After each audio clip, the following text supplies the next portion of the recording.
Video games are a remarkable way to both tell and experience stories. They invite you to enter worlds of action, fantasy, terror, and wonder. Not just a member of the audience, but an active participant. They are stories that are shaped not only by the visions of their creators, but by the choices you make as they unfold. Not just a member they of the are audience, changed but by an active you. participant. Just as you were changed by them. This year, for the first time, Tribeca has selected 8 games. We hope they offer you a brief glimpse into the ingenuity and artistic scope This year, That games have to offer the world. And why they belong at the forefront of our conversations about storytelling. Both now and in the future. We can't wait for you to play them. Why they belong at the forefront of our conversations about storytelling. Horror stories are often about seeing our deepest fears and anxieties made real in the form of ghosts, ghouls, and demons. But in the survival horror game Signalis, the true horror lies not in the shambling monsters you find lurking in a subterranean bunker or an alien planet, but in what lies beyond the limits of human comprehension. Revelations so dreadful that can shatter the mind. This is the cosmic horror of Signalis. Revelations so dreadful that can shatter the mind. This is the cosmic horror of Signalis. Revelations so dreadful that can shatter the mind. This is the cosmic horror of Signalis. Revelations so dreadful that can shatter the mind. This is the cosmic horror of Signalis. Revelations.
Kena Bridge of Spirits is a rich, compelling tale of fantasy and adventure with themes of trauma and loss of forgiveness. And yes, it's full of fast-paced action and breathless battles with supernatural foes, but the first thing that hits you when you see it is the beauty of a debut game from a small but passionate team at Ember Labs, and how the stunning animation of its lush, magical world pulls you into a journey of a spirit guide trying to save a village haunted by restless souls. But why not let you see it for yourself? Here's our next official selection, Kena Bridge of Spirits, of a spirit guide trying to save a village haunted by restless souls. But why not let you see it for yourself? Here's our next official selection, Kena Bridge of Spirits. Ground yourself. Feel the energy of the mountain. Draw on its power. Feel the energy of the mountain.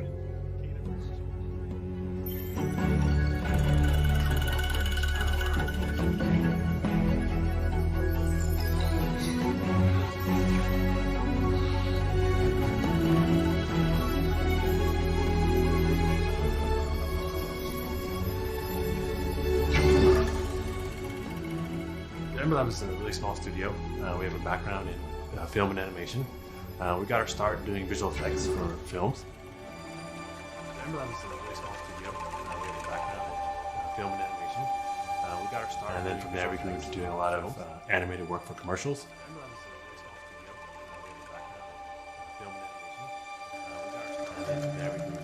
In between commercial projects, we would always siphon off some time to learn new things and be a little creative.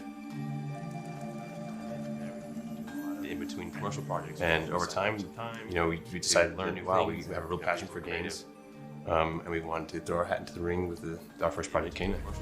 And over time, we decided. Something tells me you did not come to our village looking for forest creatures. Our first project, Canaan. Hello, Spirit.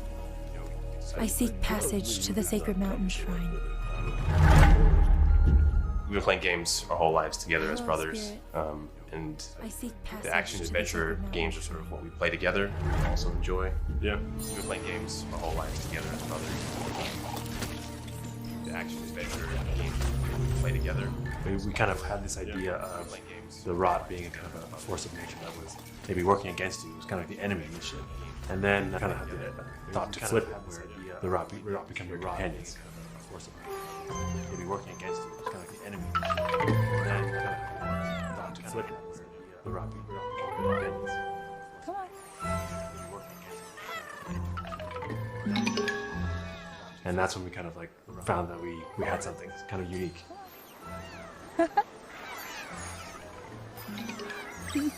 And that's when we opened up a lot of cool mechanics, especially with the puzzles in the game.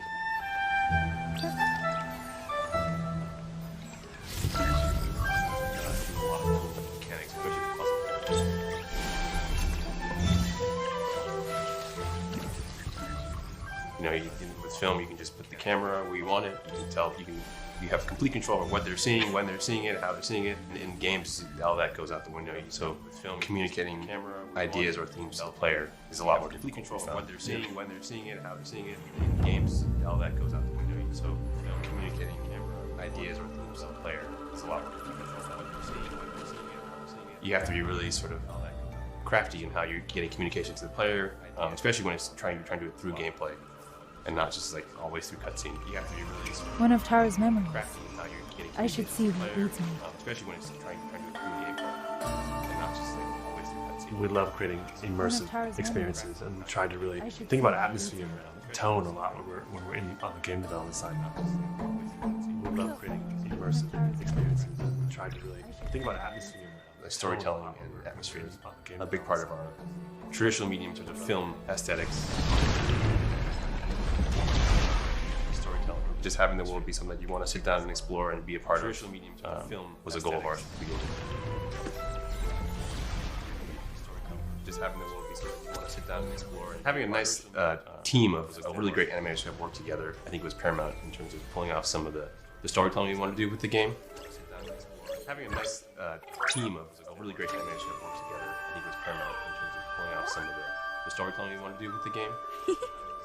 We're actually making like a 45-minute animated movie inside of a game. Hi.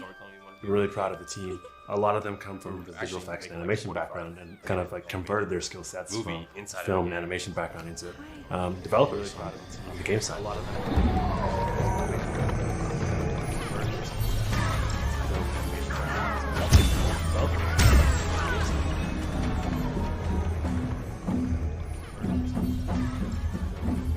During the process of making the game, we also were introduced to a musical group called Tudamani. And we actually, Jason and myself went over to Bali to do recording. During the process of soundtrack game, we were introduced to a musical group called Tudamani. And we actually, Jason and myself went over to Bali to do recording during the process of soundtrack game. One of of the things that's grown out of that relationship is Daywaz was the composer, but his daughter Ayu is actually the voice of Kana. My name's Kana.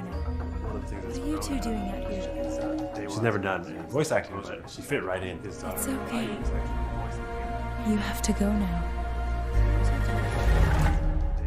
We wanted to make a game that would just excite us if we saw it. Something that we would see the trailer. Oh yeah, that game was awesome. So as difficult as it has been, it's also very rewarding because it's like we saw something that we would see very proud of. That's something that we would want to pick up ourselves. So you must move on. It's also very rewarding because it's like we saw something that we would see very proud of. That's something that we would want to pick up ourselves. You must move on.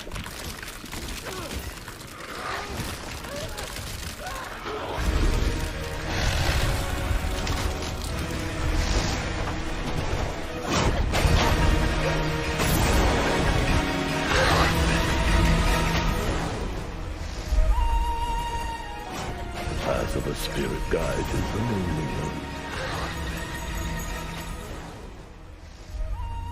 Southern Gothic is a uniquely American storytelling tradition, blending magical realism with dark tales of decay in the American South. Southern Gothic Norco adds a dash of sci-fi to the Southern Gothic stew, including cyborgs and artificial intelligence. In a pixelated Louisiana landscape, where the sun sets heavy and orange over the swamps, and oil refineries blaze like torches in the night.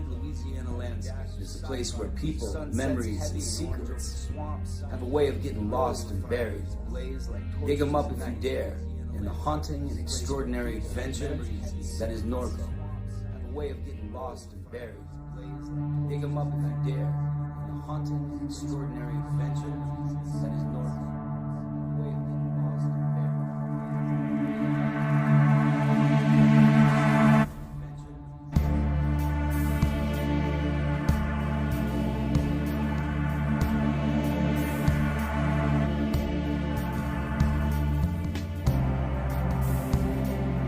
Geography of Robots. It's a handful of devs, artists, and musicians making output that is largely centered around the American South and the psychogeography of the American South. Artists and musicians making output that is largely centered around the American South.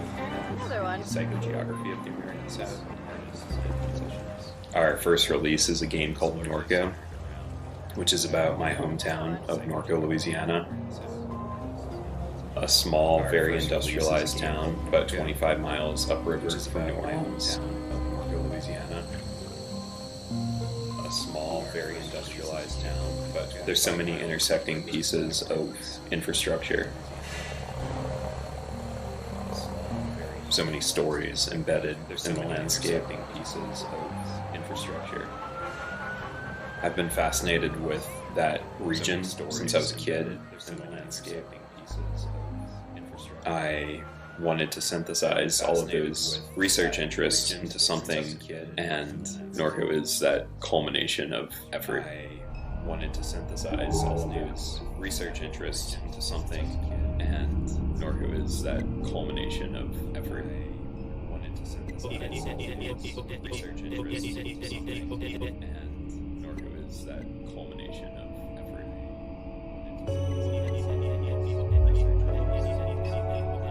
It draws from both reality and certain sci-fi tropes. It draws from both reality and certain sci-fi tropes to explore little air pockets of the surreal within the reality of the game. To explore little air pockets of the primary benefit that we have working in this sort of adventure game point and click genre is that we've got just decades and decades of iteration to build on within the genre, going back to the old Lucas games, Monkey Island and such. Is that we've got just decades. What works for our story? What are the necessary mechanics to tell the stories in Norco, Monkey Island and such? What works for our story? What are the necessary mechanics to tell the stories in Norco?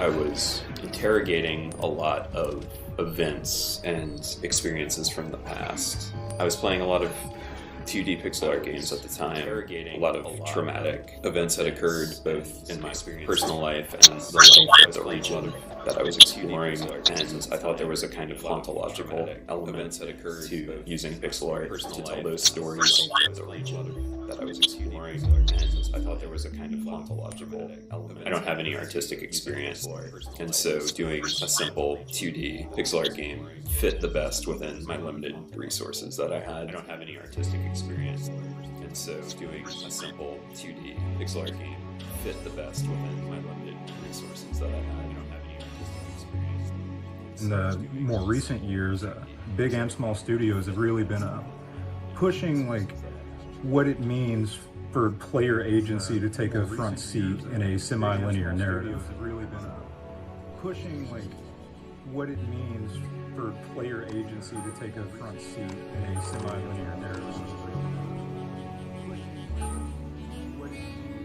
It has been an interesting journey, pushing the boundaries of the medium and kind of forcing it into this more complex, uncomfortable future. Interesting journey, pushing the boundaries of the medium and kind of forcing it into this more complex, uncomfortable future. Interesting journey, pushing the boundaries of the medium and kind of forcing. In the handmade adventure game Harold Halibut, a spaceship full of people fleeing the Cold War crash lands in an alien ocean, where the sunken ship becomes a city that's forever stuck in the 1970s. But when I say handmade adventure game, I mean that in a very physical, tangible way. Every set, every character, every floorboards, and every coffee cup has been meticulously handcrafted from wood, clay, cloth, and metal to bring this gorgeous world to life.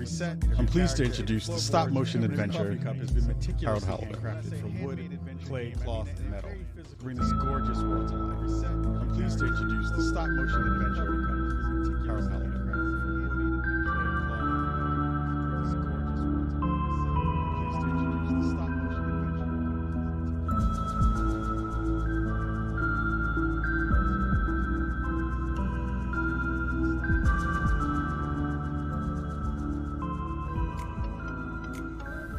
Hi, we are Slow Brothers, a tiny interdisciplinary game studio based in Cologne, Germany.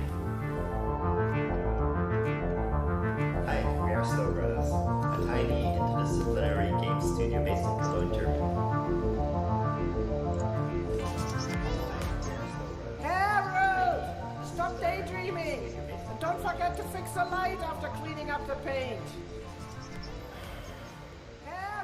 Sometimes I do wonder what life would have been like on it. It's been about 10 years since we started game development. Some of us have a film background, and at that time we were kind of frustrated about the big budgets needed to produce a feature-length film, the dependencies to producers. Being also game lovers, we thought that making a game instead of a film to tell a story might be the more approachable endeavor. We quickly realized that the budgeting thing at least wasn't too different from feature-length films, but we were way too deep into the process already when we realized that. We were way too deep into the process already when we realized that. Our goal has always been to create an accurate recreation of a stop-motion film, to create a cinematic feel.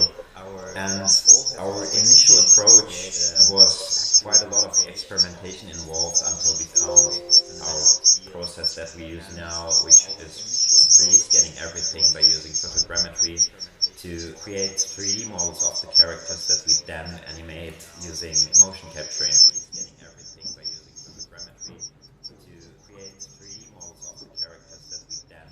Which gave us this fluidity and also all the options that we have in modern 3D games to light the scenes in a cinematic way and to use camera movement. So it's even a little bit different than traditional stop motion animation, and we really liked this mix of the digital world and the analog world. Traditional stop motion animation, and we really liked this mix of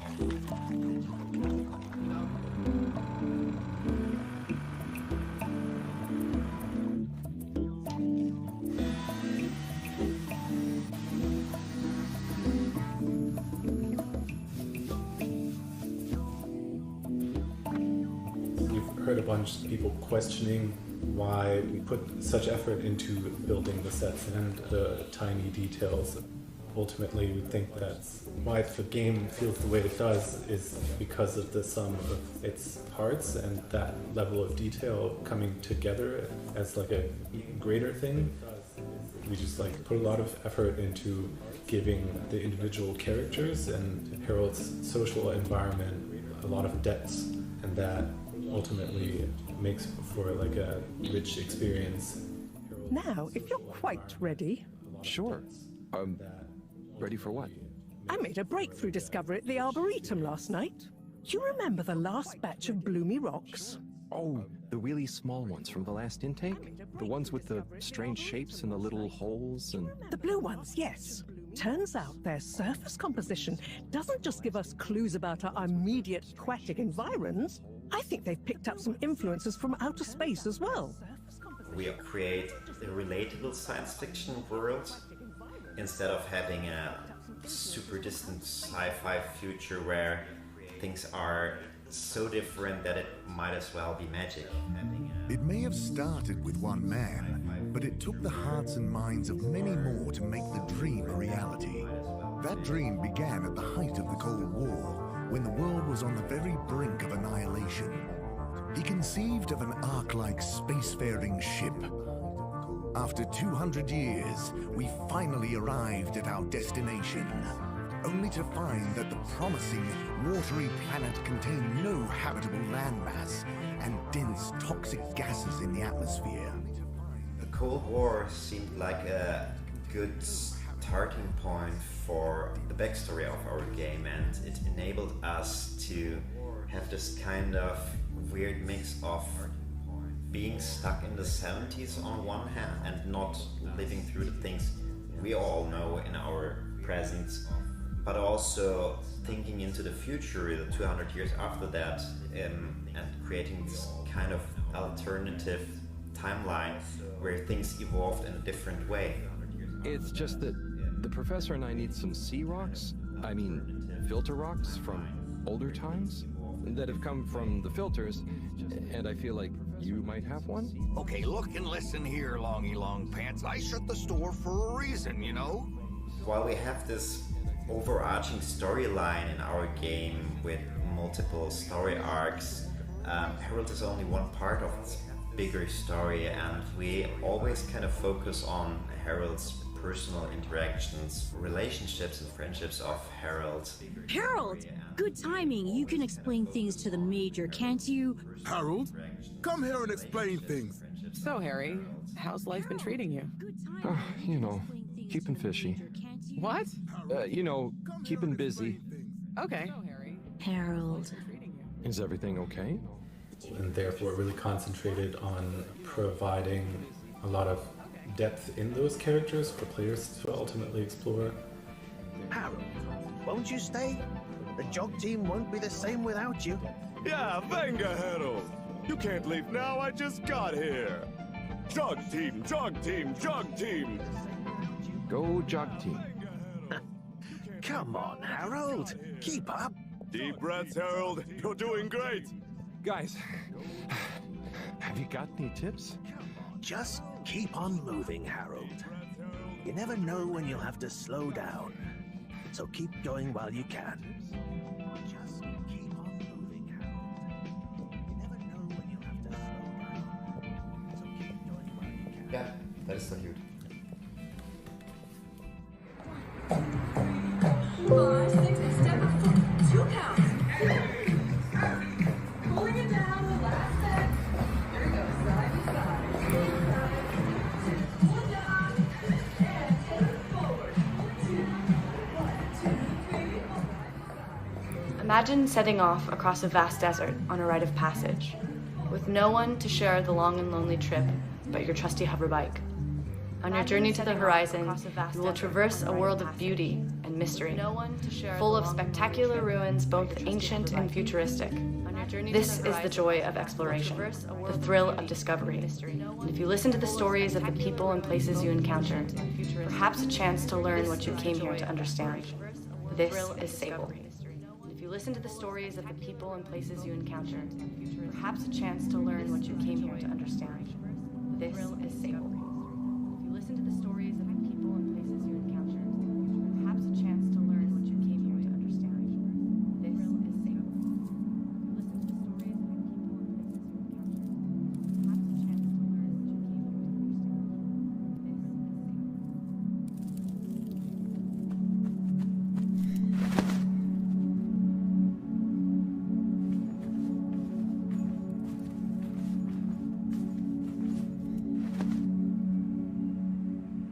to Shedworks is us.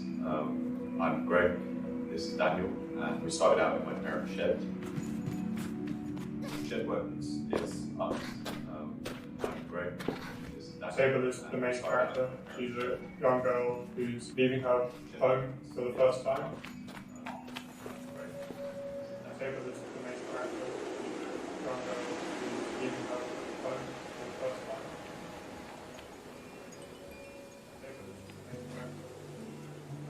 The gliding is what Sable embarks on as the story starts, and it's something that everybody who comes of age in the world of Sable does. It's how you find out what you want to become in life. Leaving your home behind and experiencing the world, meeting people, trying things, helping folks in need, and ultimately deciding what do I want to devote my life to. Leaving your home behind, experiencing the world, meeting people, trying things, helping folks in need. So much of the people here, the communities here, are defined by their vocation. You know, the desert that they live in is inhospitable, and so they've kind of had to come together and had to form groups around resources. And so Sable kind of goes from place to place, meeting different societies and cultures, built around completely different experiences of the same environment. So Sable kind of goes from place to place, meeting different societies and cultures, built around completely different experiences of the same environment.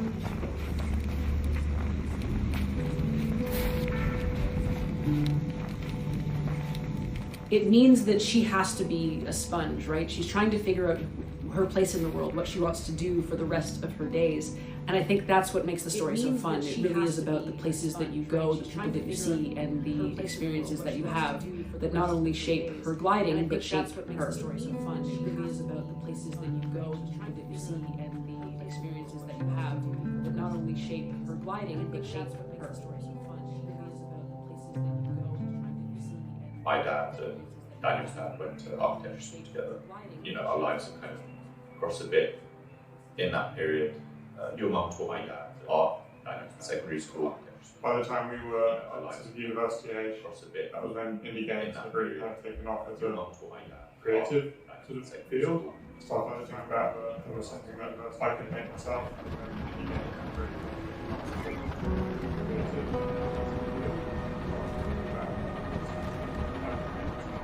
I studied architecture, Daniel studied comparative literature, but neither of us had any experience making games before we started. I studied architecture, Daniel studied comparative literature. We kind of went to the pub one time and had a chat about how we, because we had none of these kind of industry direct connections to skills or experience before, we'd start our own internship, do our own internship in the shed.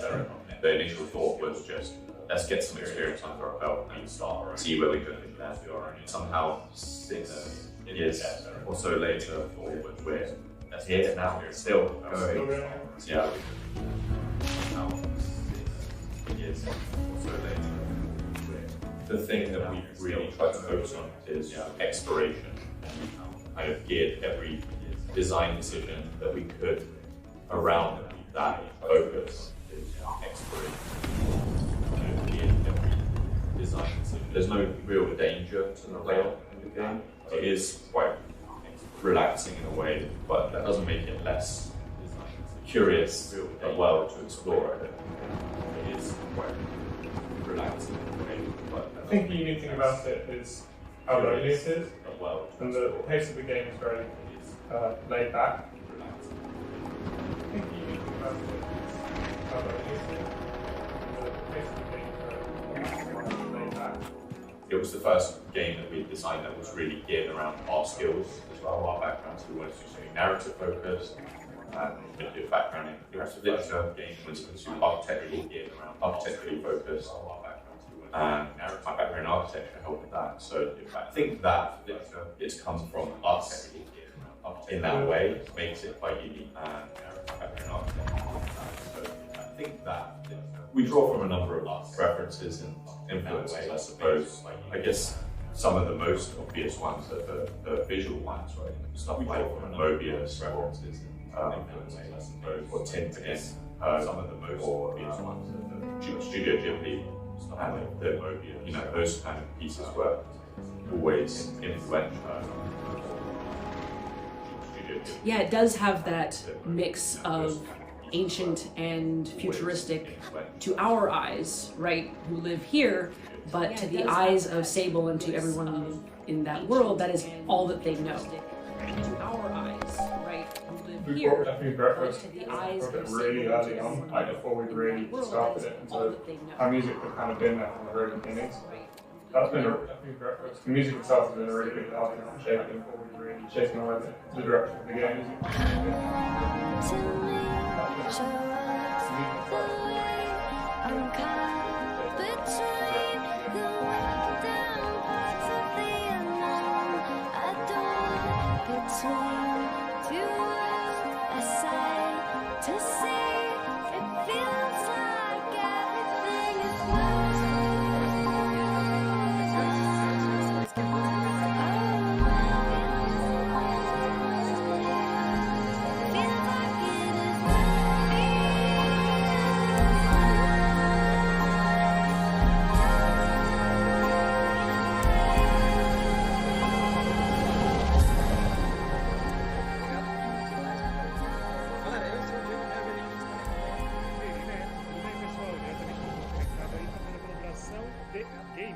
In the Gothic fairy tale Lost in Random, the world is divided into 6 shadowy realms, where every citizen's fate is determined by the roll of a cursed die. You play as Even, a young girl who set out on a quest to save her beloved sister, Odd. And with the help of your companion, a magical living die named Dicey, you'll find yourself battling your way through a dark wonderland, and if you want to win the game, you'll have to embrace the chaos and find a way to tip the odds in your favor. From the odd and even minds of Zoink Games, here is Lost in Random. You'll have to embrace the chaos and find a way to tip the odds in your favor. From the odd and even minds of Zoink Games, here is Lost in Random.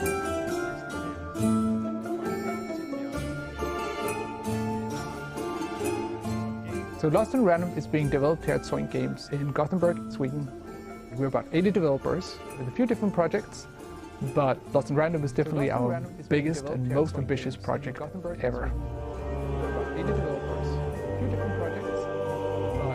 We're known for doing quite narrative-driven games. We really want to make games that speak to people and touch people and make people think. We're known for doing quite narrative-driven games. We really want to make games. Lost in Random is a 3D action-adventure game set in the gorgeous Gothic fairy tale world of Random. And it tells the tale of Even, a young girl who befriends Dicey, a living dice with incredible powers. Even goes on this journey to rescue her sister from the clutches of the Mad Queen, who's obsessed with board games.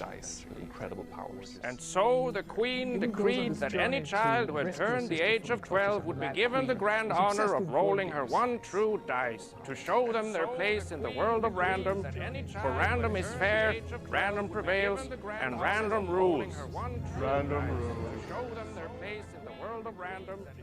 Even, she's this naive young kid who's just, for the first time, going out into the world to find out who she is. Even, it's really a story about the randomness of life and conquering the fear of it.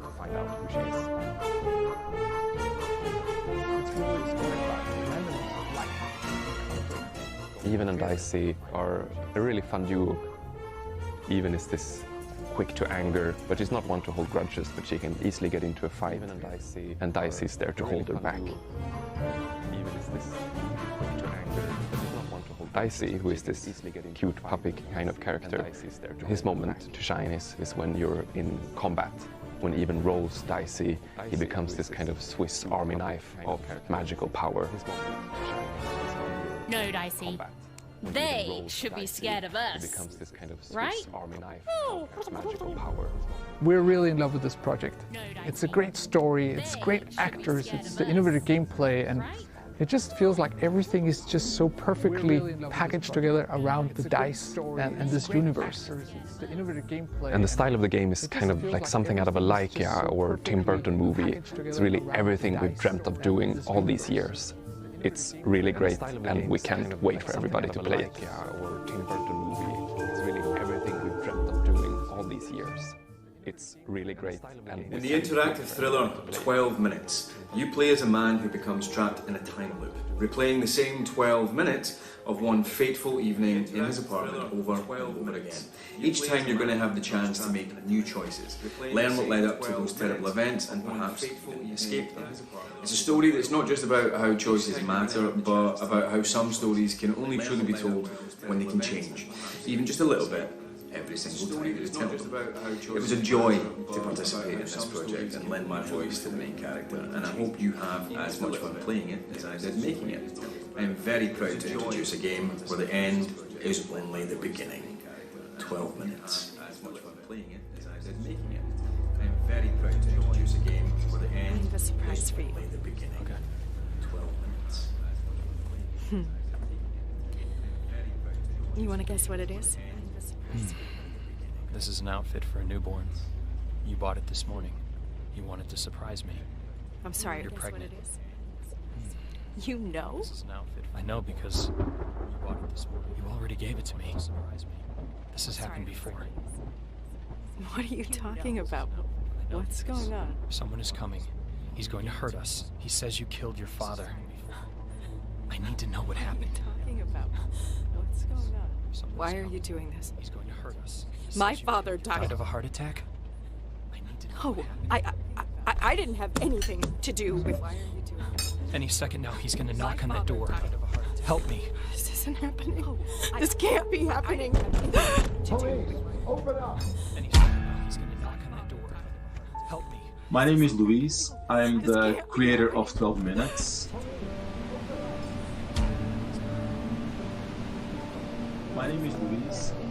I grew up watching a lot of film. They always captivated me, and I tried to understand what were they doing.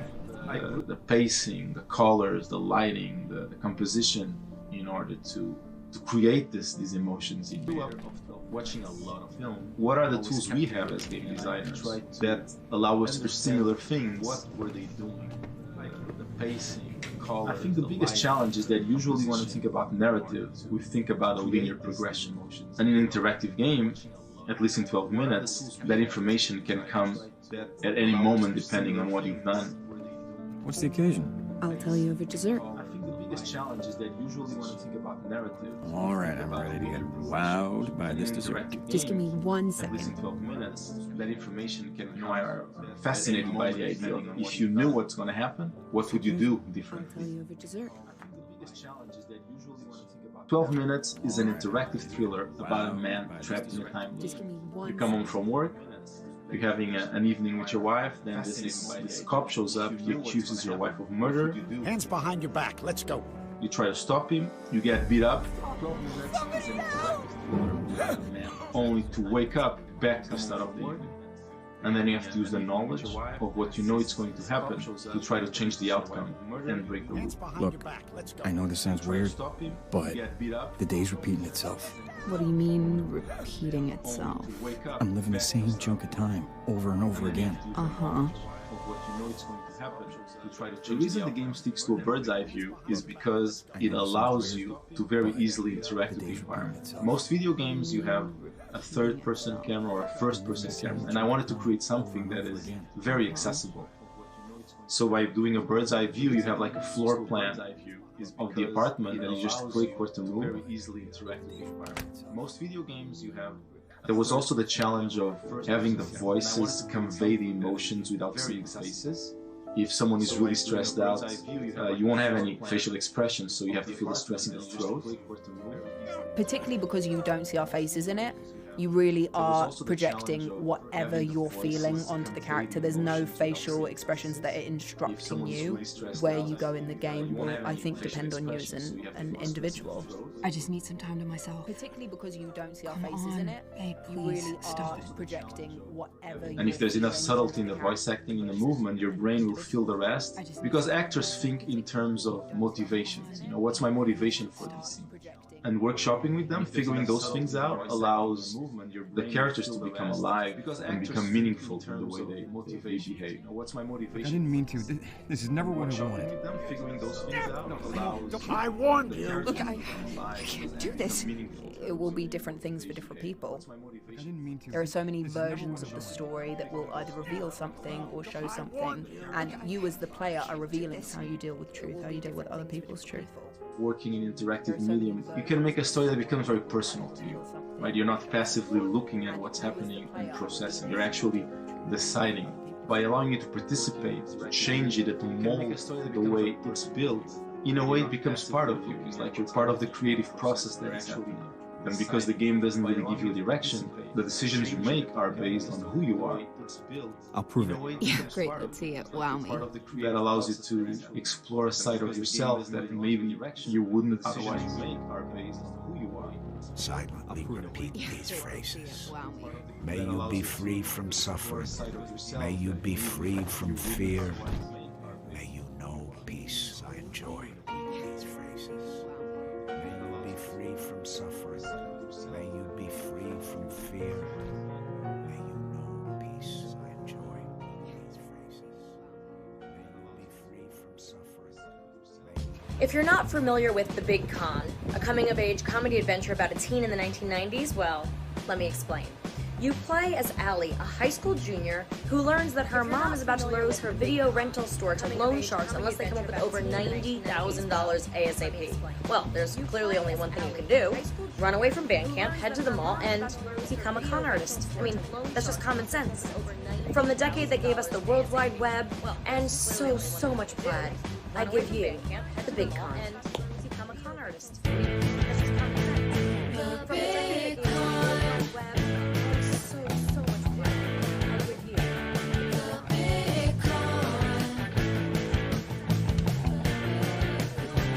The Big Con. The Big Con. Hey, I'm Dave Proctor from Mighty L Studios, and I am the game director and writer on The Big Con. Mighty L is a company from Toronto. We're made up of some really awesome devs from the city. George Degenkamp, Saffron Aurora, Tabby Rose, Sakrina Diaz, and Yash Kulkarni is our core team. The Big Con is an adventure game where you hustle your way across 90s America as a teenage con artist. It's all for a good cause. You are trying to save your mom's video store. So you learn to pickpocket, wear disguises, talk your way into and out of trouble. It's all for a good cause. All for that good, not so good cause of making sure your family business stays afloat.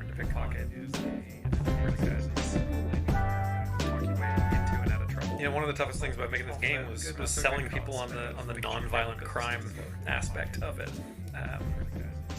Games with guns don't bat an eye, but you know, the moment you have to steal an old lady's wallet, people start to think maybe there's something wrong with you, which is fine.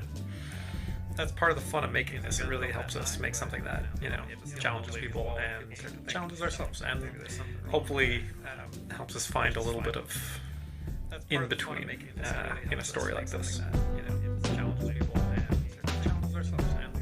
Ultimately, Allie's doing crimes for a good cause, and you know, writing a funny and heartfelt story kind of helps justify those actions. So, you know, on the one hand, we get to make a game that we've never seen before, which is a con artist video game, and on the other hand, we get to kind of couch that in a conversation about small businesses surviving, and you know, a story about a mother and a daughter. And between that and the 90s, it really informed like what we were capable of coming up with in terms of this relationship. Like, who is Linda, Allie's mom, who raised her as a single mom and kept a business together and is tough as hell, and what is that person like, and what is her daughter like? How do they play off against each other? Allie can be, you know, she can be a teenager, she can be rough, she can be sarcastic together. And this is something that we really wanted to see, and I think it brings a lot of truth to the game.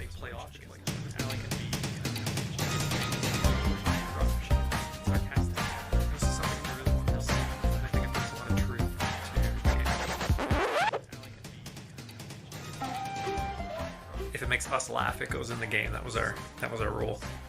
We really want you to explore and find stuff.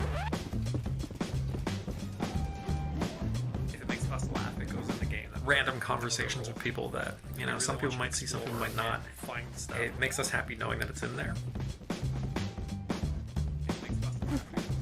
Random conversations with people that, you know, some people might see something. And it, I think, really builds on the feeling of like building your own adventure.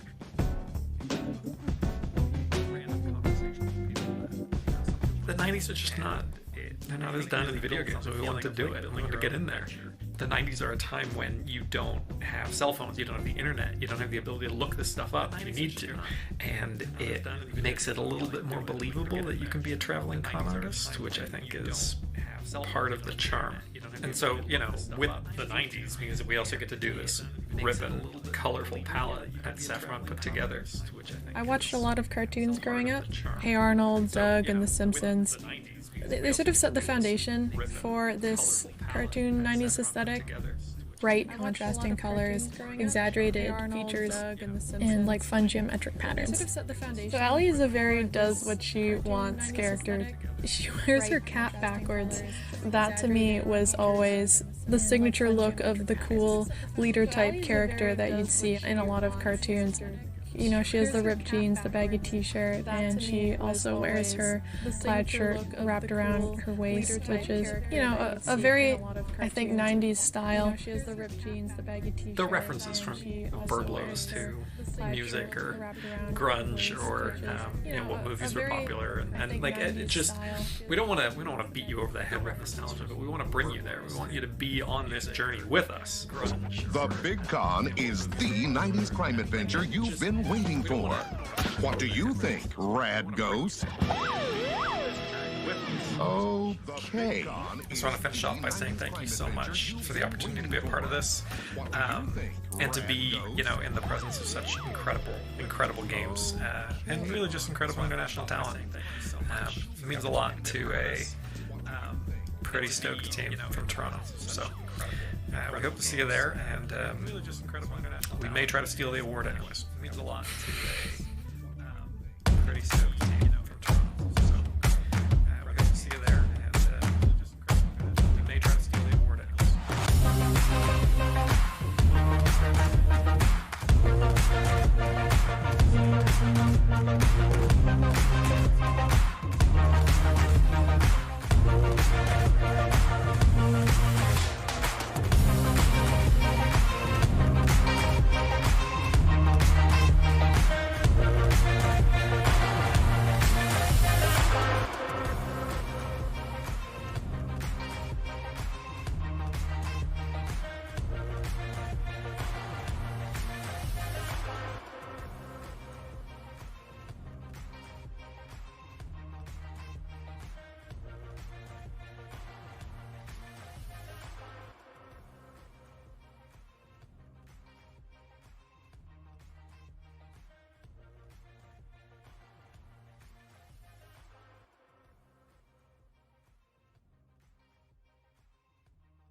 guys, my name is Opal Cadman and welcome.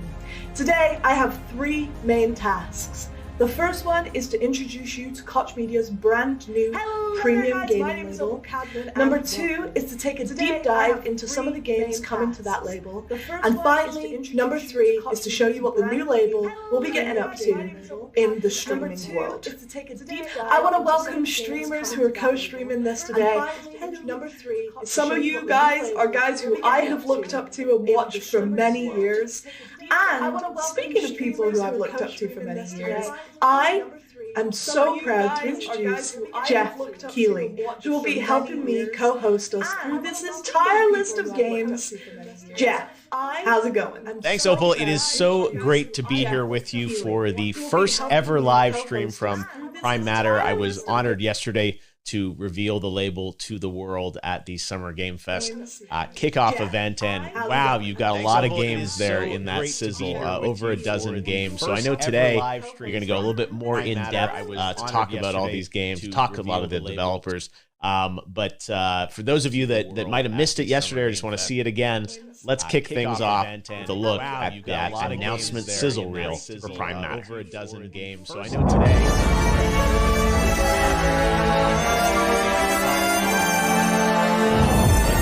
Sometimes I ask myself what it all means. Let's begin.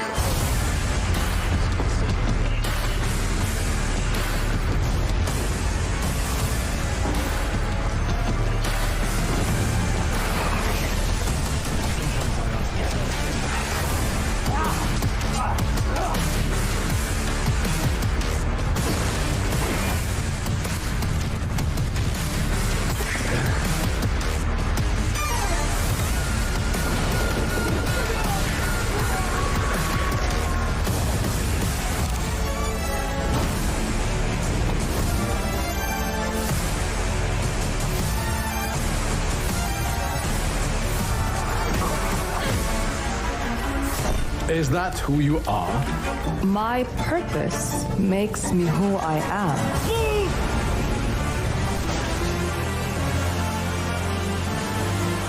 I finally have the feeling we're doing something worthwhile. Being relied on to succeed where others would fail.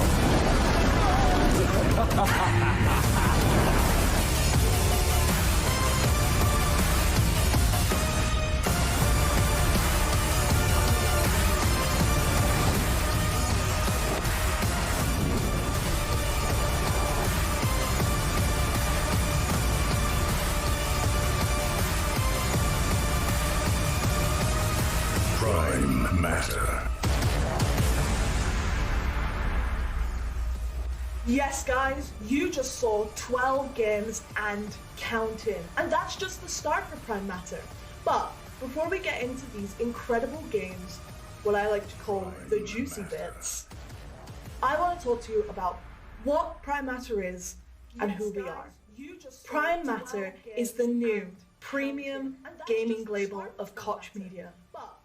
It dedicates itself to delivering a range of immersive and diverse games from amazing development talent all around the globe.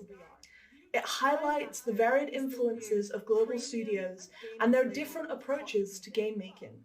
The new label will lead through creativity and expression, with games that enthrall players with larger-than-life storytelling, create incredible moments, and above all, they're fun.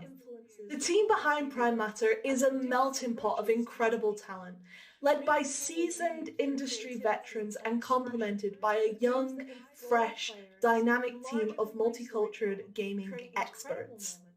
The team behind are gamers at heart, working with such a wide range of passionate developers producing games together by gamers for gamers.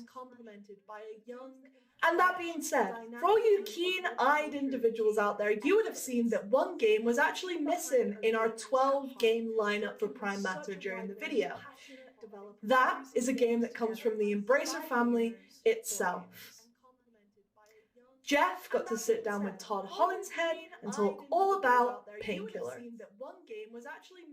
All right, you saw the news yesterday. Yes, there is a new Painkiller coming, and Todd is joining me now to maybe give us a few more details. I know this is kind of a fresh project for the team at Saber, and you guys, first of all, I love that you and Tim Willits are there, continuing to build out Saber. And Painkiller is a franchise. You and I are both OG. We remember was it probably 15 years ago at this point? Yeah, it's been a while. Closer to two decades than one. My God. All right. Well, but it's one of those classic games. Let me ask you, from a Prime Matter perspective, you've been in the industry like me all those years, and we remember that game. Why was this a franchise that you guys wanted to sort of bring back? You and I are both OG. Well, Painkiller, when I played it back in the early 2000s, this is a game that had, it was dark, a little twisted, intense, cool guns. These are the things that, kind of hit the nail on the head of what appeals to me in a video game, both as, as a fan and then also as a publisher at Saber. So, we're hoping to capture those same sort of elements and bring those into the new game. Yeah, you guys are certainly masters of doing shooters from all your time at id, and Painkiller does have a lot of that DNA of fast-paced action with a little bit of a twist to it. And the fact you guys are working with Prime Matter is also exciting. Brand new publisher, brand new label. What do you think of the fact that they're doing this label, and it's such a diverse lineup of companies and partners around it? I know you guys work with a lot of publishers, but it's pretty exciting to see a new label announced. It doesn't happen every day. No, it doesn't. And, I think that within the Embracer Group, it's just a business that is growing. We've got great leadership at the top. And so Koch Media is, wanting to expand their publishing. And I think that, the name they chose, Prime Matter, sort of is, it's sort of like the primordial soup of putting together stuff from nothing. So, it kind of makes me think of this is what we do when we make video games. You start with Pixel Zero, and then at the end of the day, you make a game. So I feel like that kind of resonates with hopefully the type of experiences that we're going to be providing, not just within Prime Matter and working with them between Saber and our partnership, but across the Embracer Group as well. Yeah, no, it sounds like they have a lot of games in development, but the fact that you are bringing back Painkiller is really exciting. And I know, fans, of course, want to know a little bit about, what's the game going to look, how's it going to play. Probably can't share a lot of details about it, but you're kind of in the early stages of development now on this. Yeah, super early, and if anything that I would share, I'd probably get assassinated for back home once I got back to the developer, because all these the first stuff that comes out almost always gets sort of iterated on and changed, and so we're trying to keep the lid on the details until we have something that's going to be really awesome to show. All right, well, we will be waiting for it, and we know with you involved, it's going to be something very special, fast-paced action, I have no doubt. So, new Painkiller coming soon from the team at Saber, published by Prime Matter. Thanks, Todd. Thanks, Jeff. So we're trying to keep I really can't wait to hear more about Painkiller and the fact that Todd and Tim and the team at Saber are working on it. I think we're going to get something pretty special when they are ready to share more.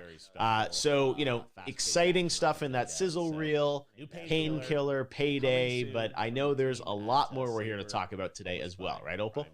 Actually, Prime Matter has 12 games under development right at this minute. We're so excited to show you guys what us and the developers have been up to.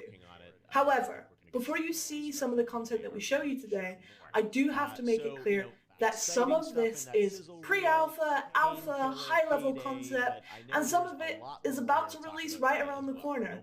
So please keep that in mind when you're viewing today's show. That being said, how do you guys feel about a psychedelic, third-person survival horror game set on what it means to go on a journey about self-enlightenment and what happens when it all goes wrong? I got to speak with the developers of The Chant, work in progress title, about their game and who they are. Our game is about a group of people who go to a spiritual retreat to seek enlightenment, and they basically get a little more than they bargained for. And your character has to deal with her own personal issues as well as the cosmic terrors that become awakened. Cool. So, what type of genre is this game? And it's a bit hard to pin down with the with all the different influences and styles of gameplay, but I'd say we're probably a survival action horror game. Okay. Cool. And what was the thinking behind that genre? Is it something that you guys like, or is it just that it came left field? What was the thinking behind that? Personally, we always wanted to make a horror game. A big part of our core team have a background in third-person sandbox games. And we really wanted to combine, action mechanics, deep storytelling, and we felt that, the horror genre was a really exciting space to take that background and play around with.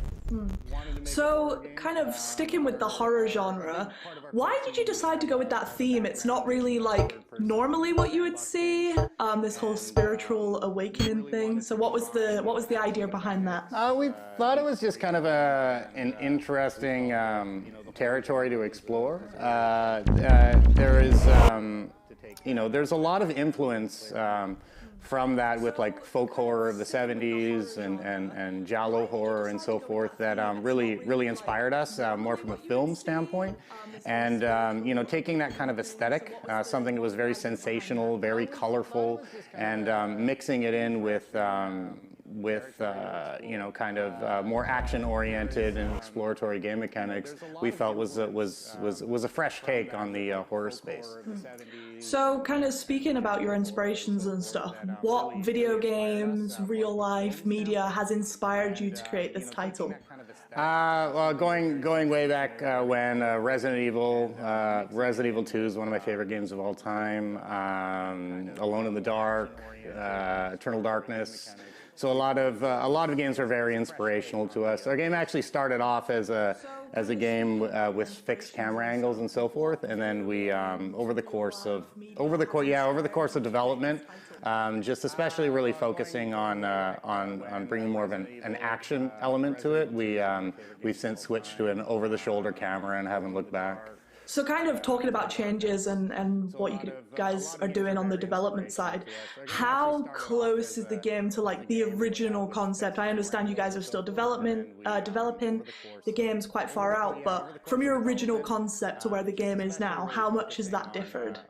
The core story and I'd say the aesthetic and the themes, those all remain intact. I'd say our gameplay, as our team size grew, we added deeper mechanics. I'd say more action to the game. Our game actually has a fair amount of combat in it, especially on the melee side. Those were things that weren't too prevalent in our original concept, and a lot of those things are just kind of based on, we're a very small team at first. We're still a relatively small team, but every new person that joins, brings something new to the mix. So I'd say on that end, the game has evolved in scope and depth of gameplay. Awesome. Kind of sticking on that point of, you got a small team, there's a lot of challenges that comes with that. What was the hardest part of making the game so far? The hardest part was probably trying to make a game that, has, more realistic production values, because that's where our background comes from. On a smaller scale and budget. So for us, we had to be very strategic. Utilizing Unreal, we wouldn't have been able to build this game without utilizing an engine like Unreal. Previously, we had worked on more proprietary technology. And that's also great because, new people that join the team can get up and running on the engine quite quickly. In addition to that, we've been using photogrammetry from the start. For both our environments. All of our characters are also scanned actors, and we're using, also tapping into a lot of what's going on in our city. Vancouver has a pretty big film industry, so really tapping into the film and the effects industry and tapping into that area of expertise to just kind of try to do things as efficiently as possible. So you've mentioned like experience in the past and also kind of how rich Vancouver is. How much does that come in handy when you're working on the game? Well, it's been extremely beneficial. Vancouver, is home to a lot of AAA studios. A large portion of us work together at Rockstar and United Front Games, and we also have people who have worked at the Coalition and EA, as well as some smaller independent studios as well. And in addition to that, having the film industry here, where we can utilize local talent. We're working with union actors. We're scanning actors as well that we're using for our characters, and we're actually currently auditioning a couple remaining characters for the game, and as well as doing the finishing touches on our new motion capture studio. So we're going to be doing a full cinematics push over the coming months. That's a really exciting place to be right now. Awesome. Sounds great. In terms of exciting things, when it comes to this game, what are you most proud of at the minute where you are? I think the thing I'm the most proud of is just what a small focused team can do when they're all sharing the same goal and vision. As I said earlier, we come from different backgrounds, but everyone's managed to come together and really deliver an amazing amount of work for the team size we have. And it's really exciting to be working on a smaller team again, and just having that kind of energy where you're working with everyone on the team day to day. Yeah, I imagine that is a lot different to probably what some of you are used to coming from those massive studios. So finally, what are the benefits of signing up with a global publisher like Koch, and also being featured on their brand new label? It's truly an exciting place to be. We've been kind of pushing our game as far as we could, and this partnership is really helping to provide more reach and more resources, but I think most importantly also just having a partnership on getting feedback and helping to really expand and push the vision of the game. We've already received a lot of feedback on the title, and being a small team, we're often in our own little echo chamber, and even in a short period of time we've been able to act on a lot of the feedback, and the game has improved considerably since then. Well, Mike, thank you so much for your time. It's been awesome to talk to you and find out a little bit more about what you guys are going to be offering for the new label, and I can't wait to let gamers finally get their hands on the content. So thank you for your time. From psychedelic horrors to internet rumors, our next developer created the huge open world of Bohemia and took us on an adventure through the Holy Roman Empire. However, there have been some leaks that this action RPG may have a home on the Switch. Opal sat down with Warhorse Studios to try and get to the bottom of this. Kingdom Come Deliverance on the Switch. That is quite some news. Yes, that's true. Kingdom Come Deliverance is coming to the Nintendo Switch.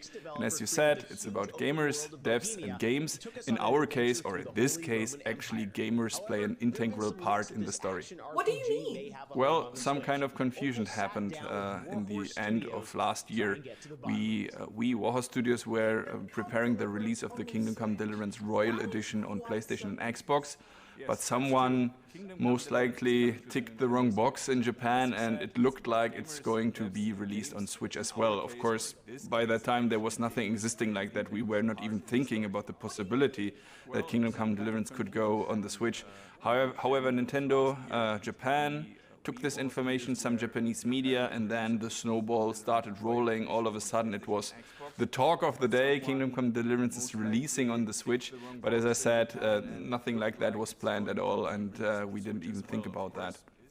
Now, a few months back, and we think it was still somehow cursing around in the Nintendo database, Nintendo of Spain posted a picture on Twitter where they had different pictures of open world games, and they were promoting already existing open world games on the Nintendo store.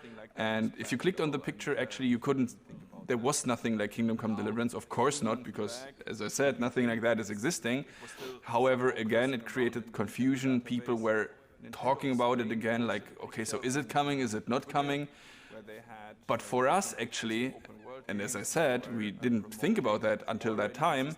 For us, we started to think there's a lot of interest, there's a lot of buzz, people are actually talking about us, reaching out to us, like they seem to want Kingdom Come Deliverance on the Nintendo Switch. So we started to think, and since we are already in the Koch Media family, or the Embracer family, and there's a lot of talented studios, so is Saber Interactive, and who but them would be actually capable of bringing the Kingdom Come Deliverance version on the Switch. So we sat together, and now we are here talking about the Nintendo Switch version on Kingdom Come. So what you're saying is that a community of gamers made this happen?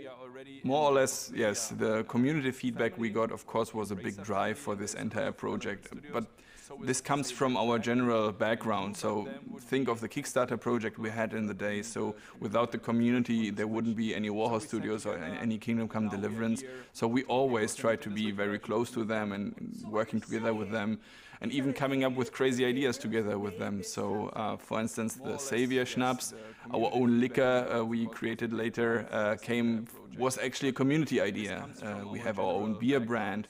We recently released a blue brick set, like a building set for Kingdom Come Deliverance buildings. And now one of the latest projects is the Kingdom Come Deliverance soap bar, which should give you the real medieval smell.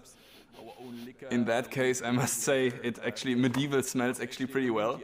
And we are coming up with crazy stuff like that all the time. Our next new merchandise project is a Farkle boxed board game, kind of. So Farkle, for those who don't know, that's like a Kingdom Come Deliverance minigame, a dice minigame you can play in the game. And now with Griffon Studios, we are coming up with a boxed version you can get and play Farkle at home against your friends or against your family or whatever. So that's pretty cool if you ask me. But generally, if you're interested in these kind of stuff, just check the Warhorse Studios social media accounts. You get all the information you need there. Ooh, my favorite. Soapy hot news. Speaking of soapy hot news, how do you feel about Warhorse being under the new label Prime Matter? It's a huge honor, of course. We were working together with Koch for over 4 years already. In 2019, we then even became part of the entire Embracer family, so that was a big thing. And now being able to take part at the beginning of something new, be there when there's a new label being created, that is a big thing for us. And especially if you consider that we come there as an established partner already, that is really cool, and we are looking forward to a bright future. Thank you very much, Toby. We cannot see what Warhorse has got cooking. However, until that time, Toby, goodbye! So are we. Thank you very much, and see you. From internet rumors back to reality, we will have more on Kingdom Come Deliverance for Switch as we get it. All right, let's move from RPGs to FPS games. Final Form, which is a working title, is an action-packed sci-fi adventure where you play the role of a humanoid avatar of a sentient spaceship sent on a mission to the edge of the known universe to battle an unstoppable plague. The game is still a long ways from completion, but here's a very quick peek at what's in store.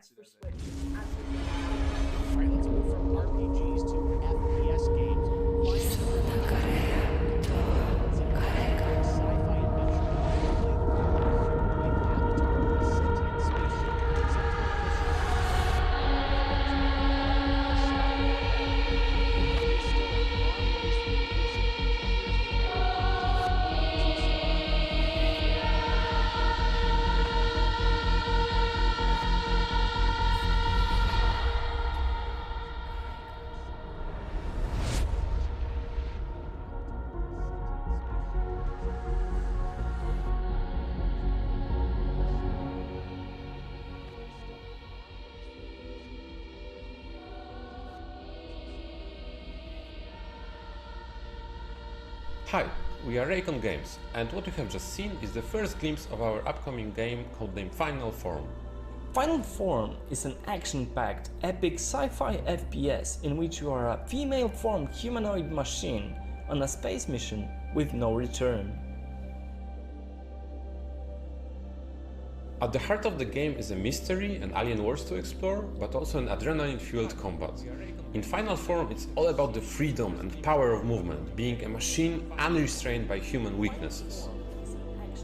There are numerous abilities and gadgets that come with your robotic body, so you can give yourself away to the fantasy of becoming an unstoppable cybernetic goddess blazing away in a spectacular ballet of destruction.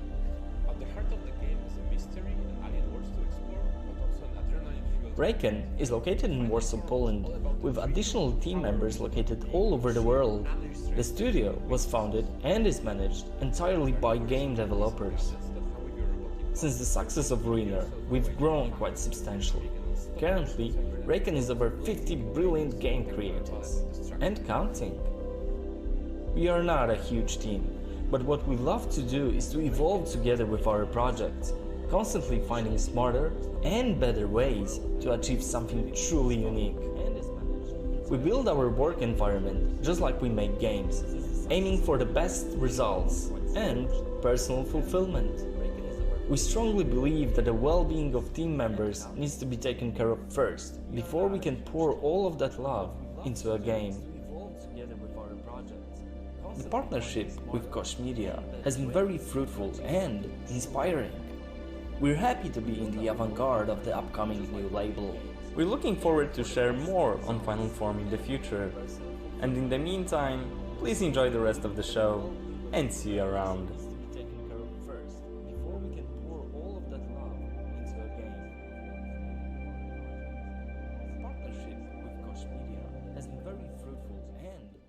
I have to say, guys, I love the soundtrack from Final Form. Moving on to our next game, which is just as special.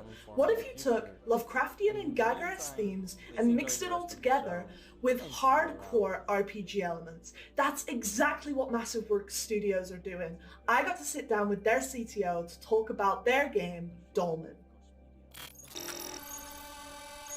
I have to say, guys, I love the soundtrack.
Speak now to Gabriel Ferreira, CTO of Massive Works Studios, who joins us now from Campinas near São Paulo in the southeast of Brazil. So, Gabriel, what is Dolmen about? First of all, it's a pleasure to be here and to participate. Well, so let me tell a little bit about what Dolmen is. Dolmen is that kind of a game where the hero needs to save everyone from an alien threat. Fighting with all kinds of monsters and struggling to keep going forward. Yeah, that's the kind of game that Dolmen is not about. In this game, you actually save the drillers, which is the alien species that live on that planet, but you're going there to help a company save its investment. So you're not really the nice guy that's trying to save everyone. It's just a job. But we hope that the players consider the humanity, the greed, the war, and the spares and the challenges that come to mind along with that job. Taking all that part, and yes, Dolmen is also about fighting all kinds of monsters and struggling. After all, it is a hard game. It's a hardcore game. it's inspired on Souls-like, so yes, you're going to die a lot. Awesome, thank you. So when thinking about the name Dolmen, obviously you guys went for that for like a very specific reason. What's the thinking behind the name? Why did you go for Dolmen? So there was many things that came to our mind when describing the name of the game. Dolmen, which means a single chamber tomb, a megalithic tomb. We thought it would be a good word to describe this stone, this crystal that we have that is related to that. In many ways, everyone that deals with this crystal in the game is close to bringing problems to everyone that is around. And we wanted this to be the main piece of the game. Cool, awesome.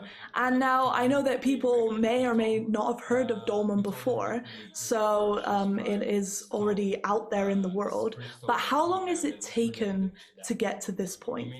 Oh, it's been a long journey since the beginning of the project. We started at late 2016, so it's been almost 5 years now. And probably just a bit more till it come out. But we and about our journey, if it wasn't the support that we had since the beginning, either our community, the Kickstarters, and you guys, I believe we would not be here right now. Lovely. How have you been inspired by other games? You mentioned like the Souls-like obviously inspires it. You know, are there other games that inspire you? And also, what games do the teams like?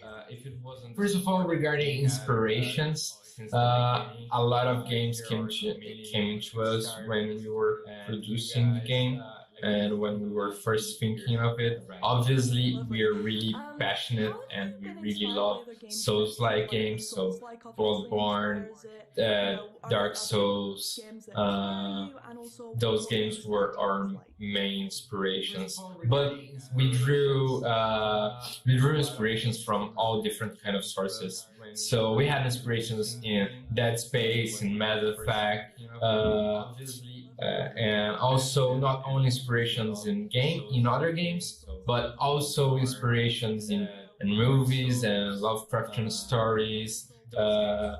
For example, Alien and Geiger, and those were our main inspirations. About games that we most like and games that our team likes, it's really hard to say because we have a team that ranges from liking Dota to CS and Souls-like games. But what I can really tell you is that everyone of our team is passionate about the project because they love doing what they do, which is a hardcore game. Yeah, and that makes sense as well when you get hands on Dolmen, all these inspirations that have come in. So the game is set in a sci-fi universe. Is there any specific reason you decided to go down that route? Was there any other routes that you considered at first? Yeah. Well, the humans are afraid of what they don't know. And the universe has infinite possibilities. There is always something unknown that we can explore in space. So that sci-fi setting really was something that we could use to throw everything that our insane minds could come with. So we wanted to use the sci-fi as a tool to reach this goal, to present the player a world of unknown that he can fear and he can enjoy it. No, absolutely. And while we're kind of on the point of humans and Earth, you guys are based in Brazil, which is awesome. Are there any specific challenges that you face during development because of that, or just in general? Yeah, there were a lot of challenges that we faced along this 5-year journey. We obviously had to adapt our workflow in these late years. So 2020 and 2021 was a really challenge for us. But it was something that we could adapt well, especially because even that we're based in Brazil, we're not only based in a single location in Brazil. We have people spread across the country. So it was easy enough to overcome that challenge. But there were several challenges since getting development kits and finding people that are really capable of helping us to deliver this amazing game, and that's what we gathered, and that's something that our company appreciates the most and really gives value is the people that we work with. They were really incredible people, and they were really rare over here. Absolutely, that's really cool. Kind of on that theme of development and challenges, given how development and technology often dictates how a game evolves throughout its development, how kind of close are you to the original concept that you guys came up for Dolmen? Well, there are different point of views on that answer, especially because we started really small. In the journey of the game, for example, it started as a concept from a few friends that get together and they brainstormed it for months, the game, subverted in two senses. And one of them, when we first started the game is huge and is insane and has a lot of background on it.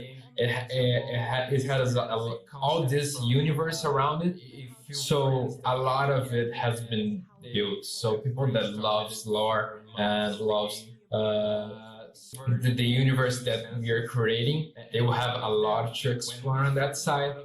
But the game and from its original concept evolved a lot, especially now that we have more tools at our disposal. So on the tech side, it advanced way better than we imagined.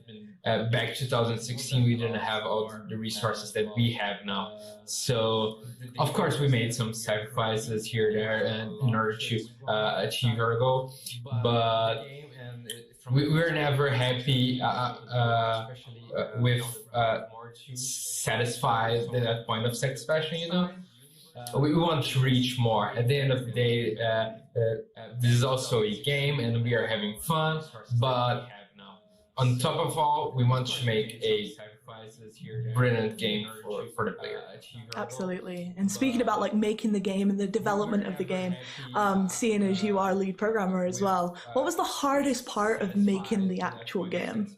I believe that we could have gone into different options, especially, for example, we could have wanted to make a game that was simpler or smaller or not have that many hours of gameplay, but we decided to go to a hardcore game, even that's a first game of our company. So we decided to go full into that challenge.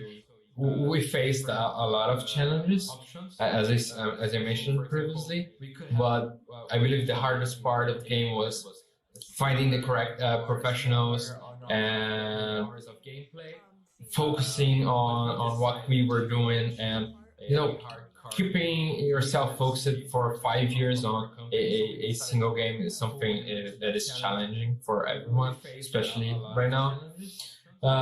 So it was a difficult decision, but we wanted to make that. Regarding programming and as a programmer, make that. Regarding programming and as a programmer, there's a lot of that I could keep talking about what is the harder. Multiplayer is always challenging, but finding that balancing fit, so the game that is not unfair, but is hard. So we wanted to aim hardcore players, so this was really something that was hard. So you mentioned like 5 years of development, which is a crazy long time. How have you kept yourself motivated? How have the team kept themselves motivated? I won't say that it was easy, because it wasn't, but I would say that most of all, we were always having these meetings in order to play the game. Even now that we are remote, we keep getting up every day and making a meeting and showcasing what we are doing and working alongside each one of us. Also, a lot of things that happened before COVID was the events. The events always made us super happy. So showcasing the game to everyone and getting the players to play the game and see how they react, it was something incredible for us. It really made us feel proud of what we were doing. Yeah, absolutely. I feel like everyone's missing that event feeling, right? When you actually get to see people on the games and you're like, oh wow, everyone's loving our games. I think it's something that everyone is missing, definitely. Speaking of kind of motivation and happy times, what are you most proud of this game? What have you guys worked on that you're like, yeah, we did that? I believe that the universe that we created is amazing. It has a lot of background from it. So, for example, we even made some comics for it that we prepared. We have a lot of story, some crazy cinematics. So we're really proud of the universe that we created. This game that we made, and achieving what we did is what makes us feel proud. And now that we have partnered with you, getting to expand that universe and getting to get closer to our original concept and what we meant for it, that is something that makes us really happy. Cool. Awesome. Speaking of partnership with us, what are the benefits of signing up with a global publisher like Koch on their brand new label? That's really an amazing feeling for us. Koch really helped us and takes care of the operation that we couldn't make it for ourselves. They have an amazing team of QA localization, so we can reach different countries and players everywhere. We have a great producer that worked with us, helping us reach our goals and really deliver the game that we want. And without Koch opened the doors for us on that sense. And being part of this new label is a great opportunity for us, and also to know other game developers and expand the game community, and to meet you as well. We really thank you for this opportunity. Absolutely. We are so happy to have you guys on board. And more importantly, I am so excited to actually let people play this game at some point under this new label. So thank you so much for your time, Gabriel. It's been awesome talking to you. And yeah, let's release Dolmen at some point under the new label. Thank you for your time and see you later. Thank you. See you. So happy to have you guys on board. Now, the first title from Prime Matter will be the beautiful, highly anticipated King's Bounty 2. We have a first look at the gameplay trailer, and then Opal got a chance to sit down and talk with CEO Nikolai Baryshnikov. The balance is off.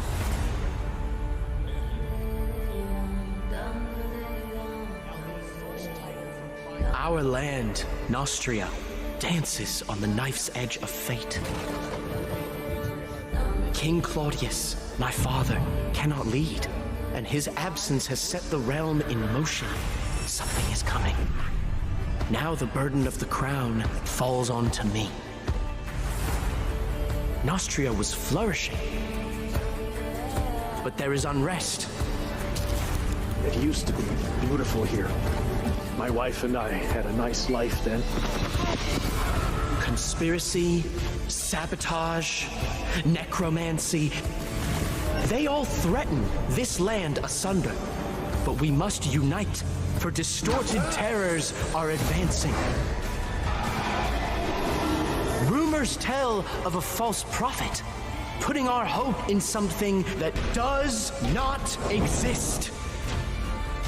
A seer foretells that our Savior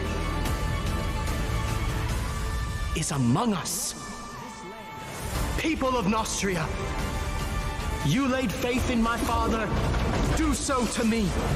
We must look towards the horizon, fight back the darkness, and preserve the light of our land. For Nostria!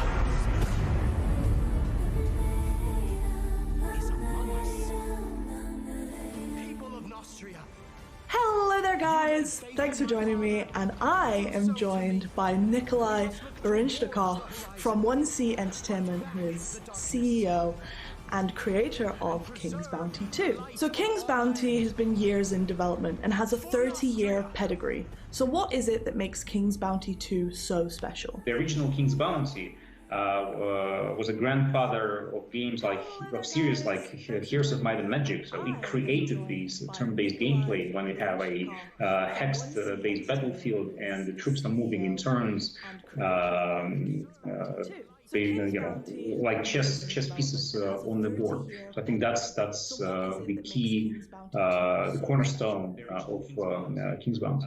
Absolutely, and kind of speaking about that, and I know as you mentioned, the first King's Bounty was 1990, and then you had the King's Bounty that you guys created in the 2000s. What technical improvements, now that we're in 2021, are you most excited about implementing into the new King's Bounty 2? Well, I'm a huge fan of the core aspect of the game with tactical battles. Absolutely. And if in the previous games the battlefield was always a flat surface, so now we're bringing the battlefield into 3D.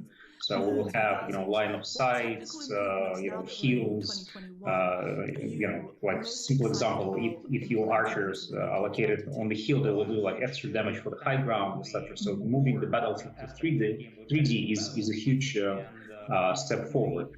And then the whole role-playing part, the exploration part, we decided to move more towards games like Fable or Mass Effect, kind of epic, big role-playing games, as opposed to have a top-down isometric view, tiny little character on the horse just galloping around the map. So we are moving towards this kind of epic fantasy adventure, because this is not like a small indie title anymore. This is one of the biggest production we've done in Moscow so far. So speaking of the other King's Bounty games, will this King's Bounty 2 follow the other stories of the games, or will it be a standalone title?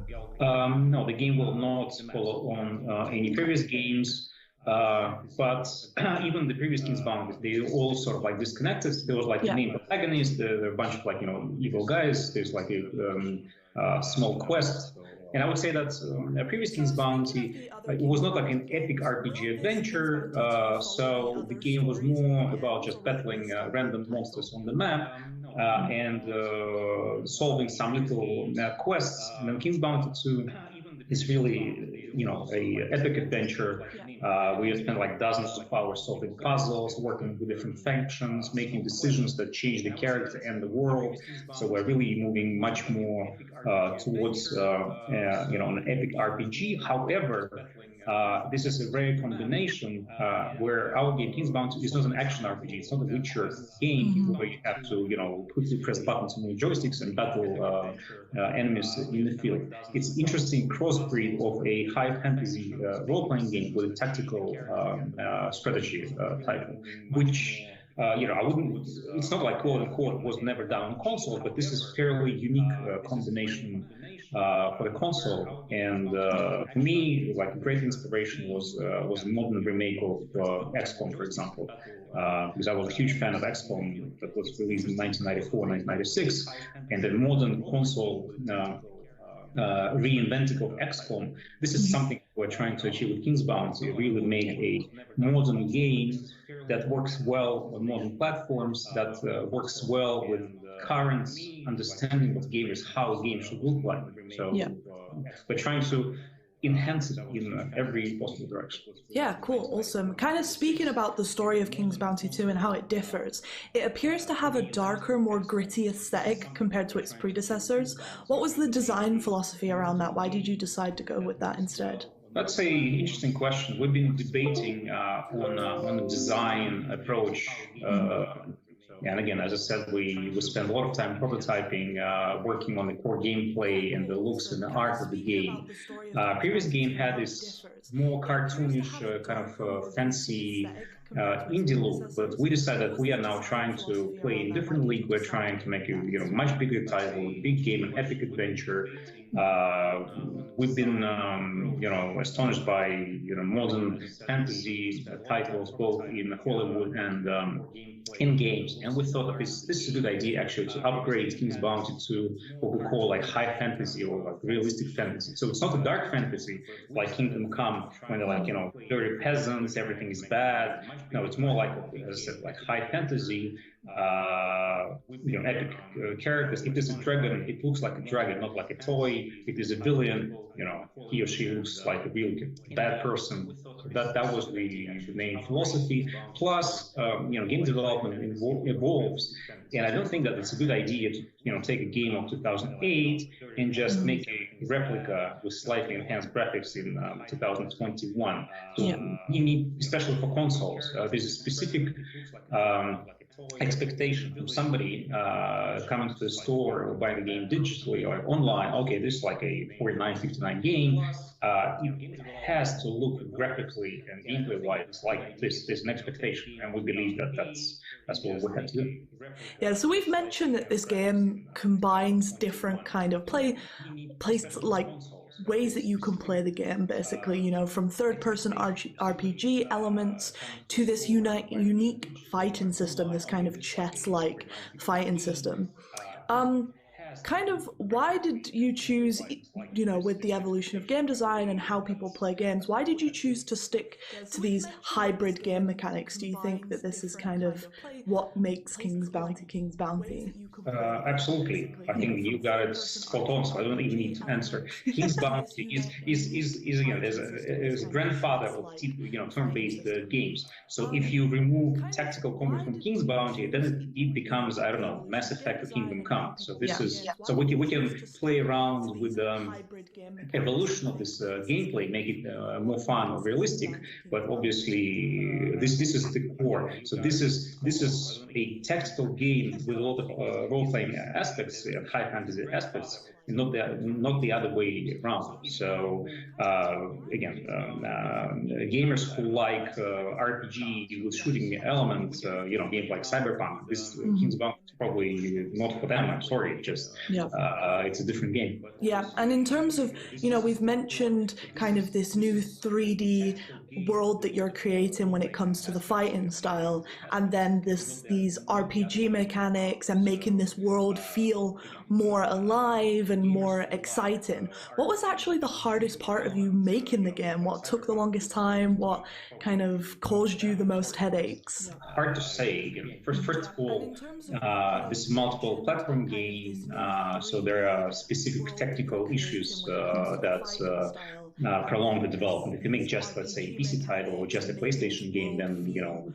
you are not having a headache of porting to different platforms, getting different specifications, TCRs, approvals. So that adds a lot. And then secondly, the production itself. As soon as we went away from this kind of cartoonish, easy-looking isometric view into a 3D high fantasy and the production of assets. So we wanted to build like a huge map. We wanted to populate this map with a lot of characters that would just move around, go somewhere, have their own like stories. Then we decided to, instead of having like text dialogues, we decided to produce a lot of engine-based cutscenes to push the story, to explain what's going on. So we even had to buy our motion capture studio. We'll work with like a dozen actors, and there are hours and hours and hours of in-game based cutscenes. which in the past could be just dialogues and pieces of text. That was another huge complication.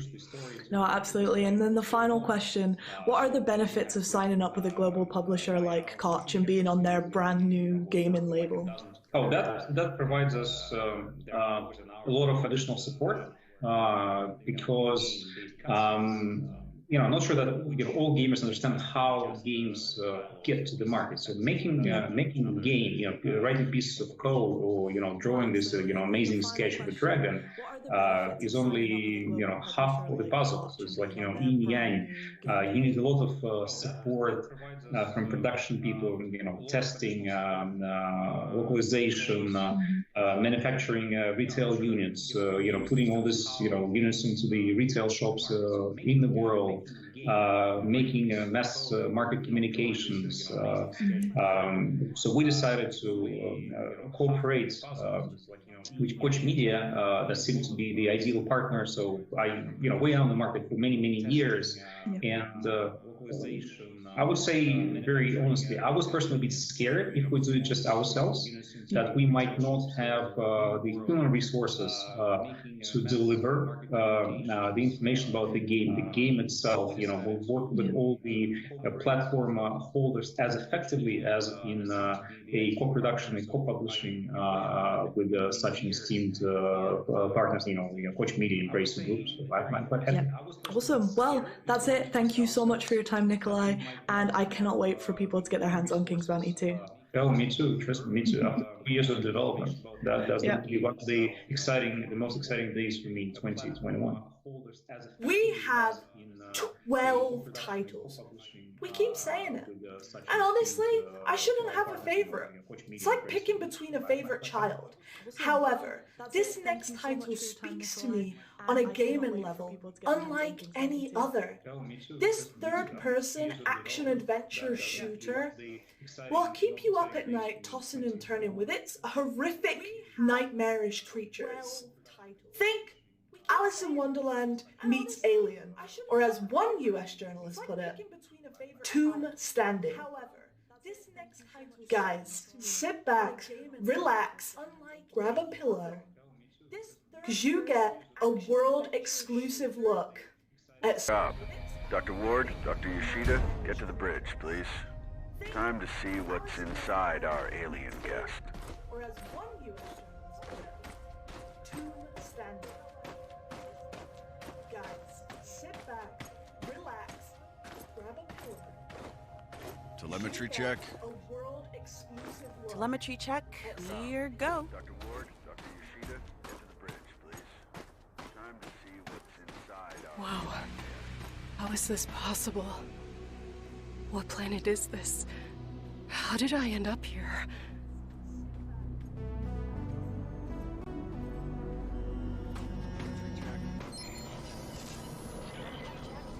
Log entry.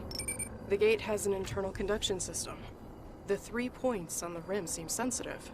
A targeted blast of electricity should cause a reaction. What planet is this? How did I...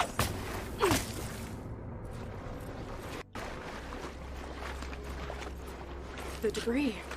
It's from Hermes. It must have splintered off as it entered the atmosphere. The gate has an internal conduction system. The 3 points on the rim seem sensitive. A targeted blast of electricity should cause a reaction. Mira! It's still intact.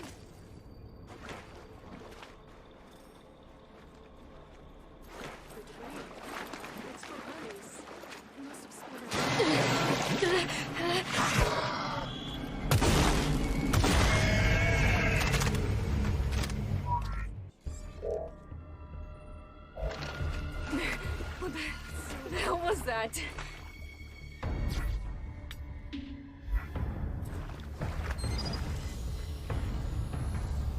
Log entry. The creature has multiple salivary glands in its thoracic region that seem to produce a highly venomous secretion.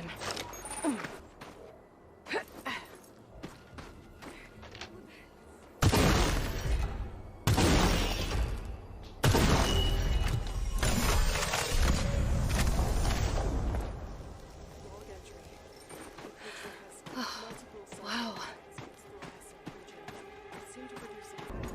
whole place is covered with some kind of organic residue. Looks like Robinson managed to connect the MPU to the pillar.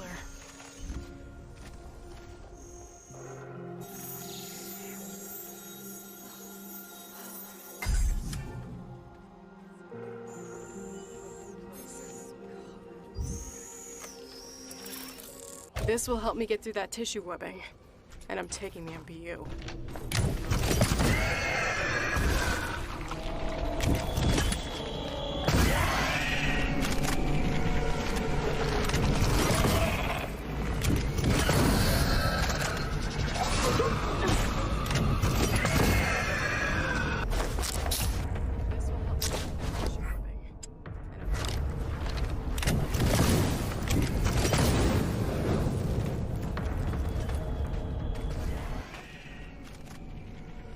Who are the architects of this place? Did they build these towering monuments to serve a purpose, or as a testament to their might? Were they looking for answers, or solving a problem? Oh my god!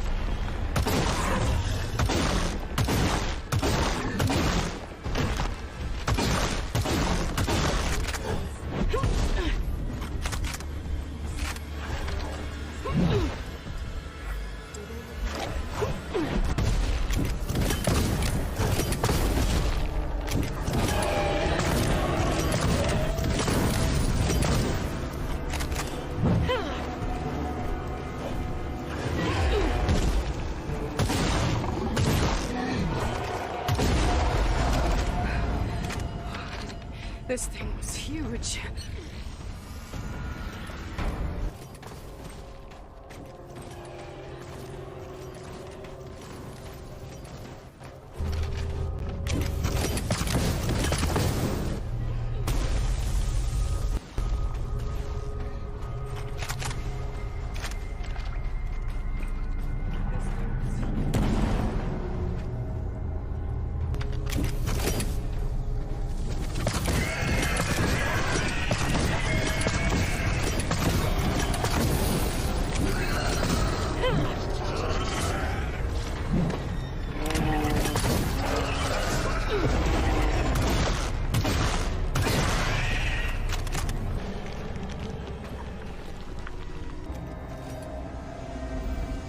Appendages are dripping with the fluid that's freezing the water.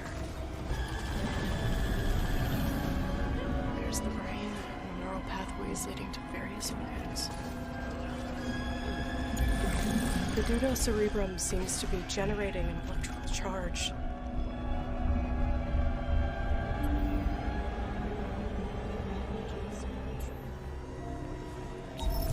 This neural pathway is conducting large amounts of bioelectricity.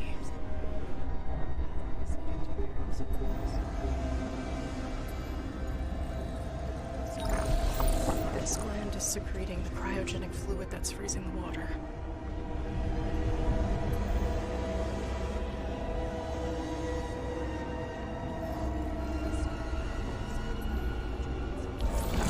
The cocktail of digestive acids is dissolving local plant life into homogeneous matter.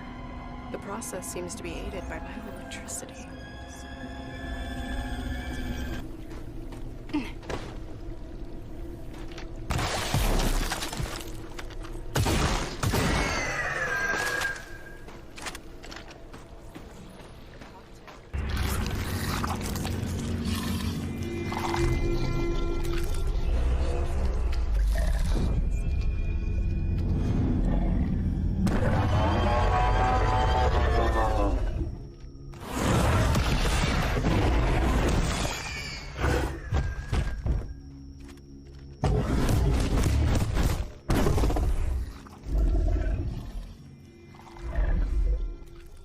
That really was something, and last week Opal had a chance to talk to the developers, Mad Head Games, and ask them what their game was all about.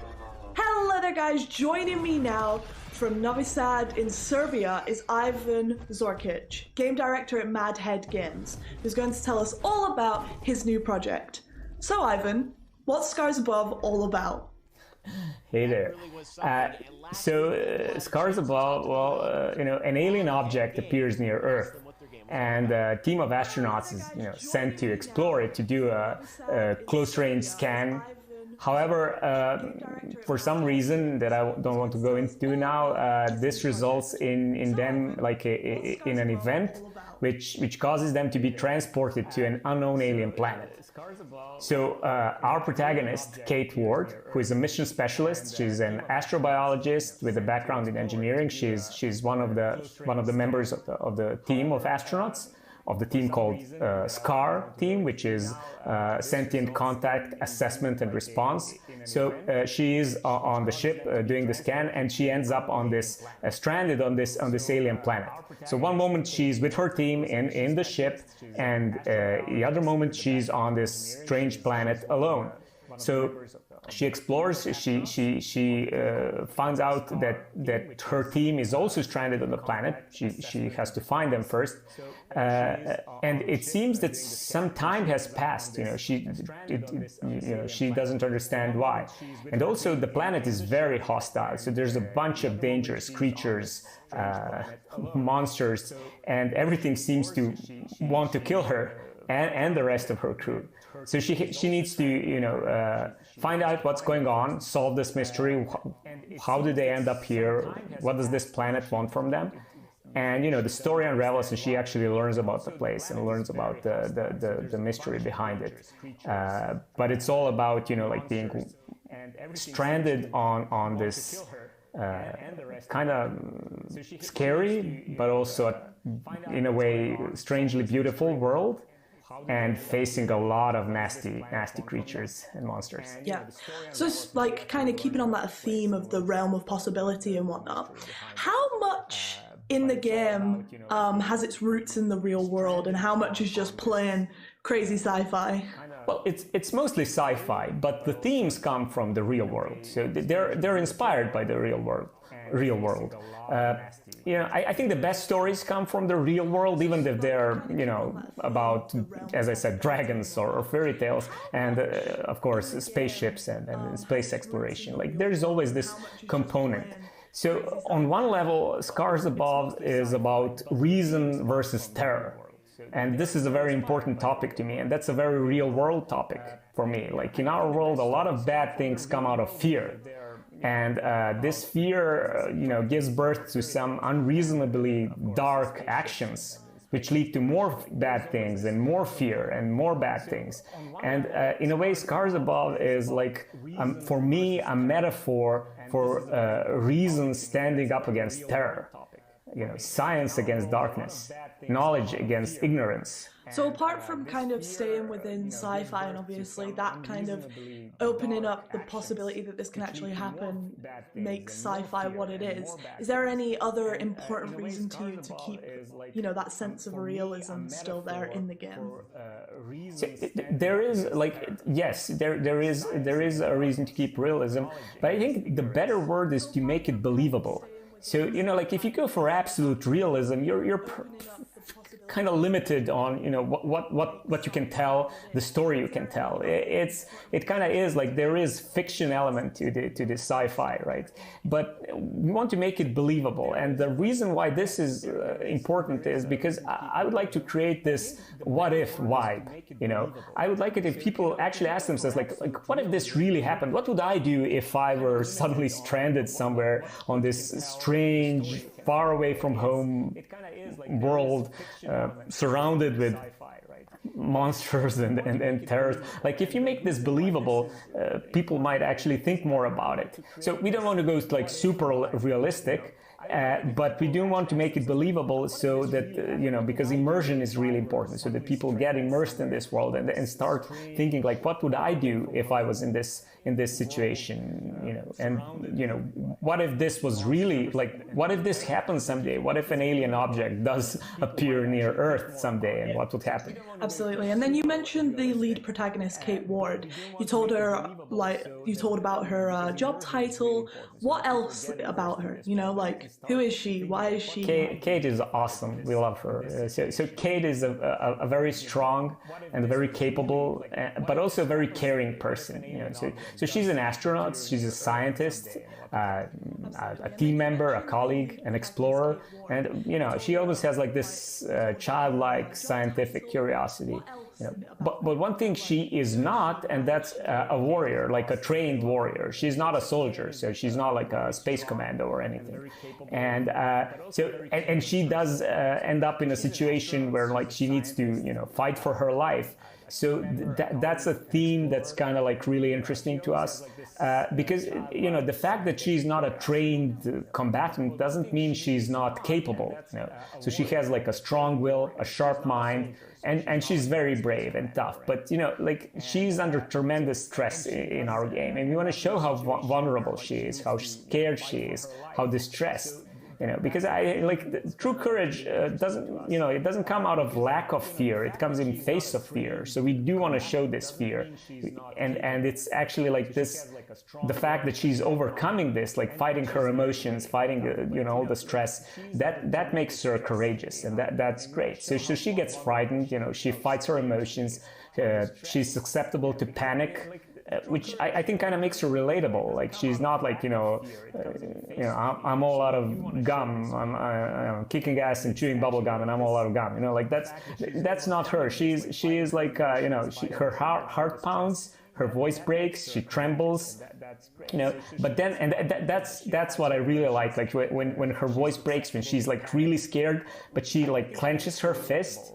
And you know, the adrenaline kicks in, and she pushes through, you know, no matter the obstacle. And she does it using her mind, you know, and using science and using her cunning to, you know, craft these weapons and gadgets and survive against the odds. Awesome. So you mentioned that, you know, Kate's a team player and that Scar gets sent up. Who else is in the team? Who else are we going to be meeting on this adventure? So she's a part of a four-person team. There is the commander of the mission, Commander Robinson, Richard Robinson, and he's like you know, like a person with a military background, like a pilot and you know, an officer, and like he is the commander after all. But the rest of the team are mission specialists, you know, because and this is also kind of like the idea that we, like, it's this alien object appears, we send scientists and explorers trying to figure out what's going on. So Kate is joined by her close friend Tamara, who is and also like a scientist and an astronaut, and by Mike, a little bit younger member of the team, but who is also like a communications expert, and like they're all scientists working together to solve this mystery. But Kate does get separated from them, and you know, part of the game is actually uncovering the fate of her other team members, and you know, like. I don't want to spoil anything, but you know, Kate obviously cares a lot about her teammates and her friends. Speaking of best feelings that you can have, what are you most proud of up to date of Scars Above? I'm actually gonna give you a corny but very true answer. I'm most proud of the team. So like making a game is a huge effort, and it requires a lot of hard work, focus, energy, dedication, but also like cooperation, communication, support. So it's just like looking at a group of people working together on a common goal, that's really inspiring. And I think that's truly the case with any development team. Like when you ask them like what you're most proud of, you know, and I keep thinking like one day in the far future, I may actually forget some of the details during the development, but I will always remember the people I worked with. That's awesome. And then last question, what are the benefits of signing up with a global publisher like Koch and being on their brand new publishing label? There's a bunch of benefits, but like, you know, having access to certain resources, to experience.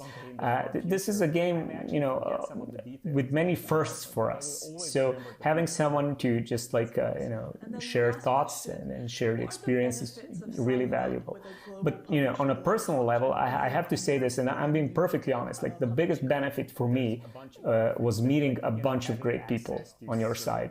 And I truly mean this. Like, it's a continuing pleasure to work with you, not just talking about the game or how we can make it better, but just like we talk a lot, as you know, like we chat about various things. Just meeting you guys, like it's a tremendous boost to what we're doing, and I don't want to downplay like the obvious benefits, because there's a lot of them, like their infrastructure, the resources.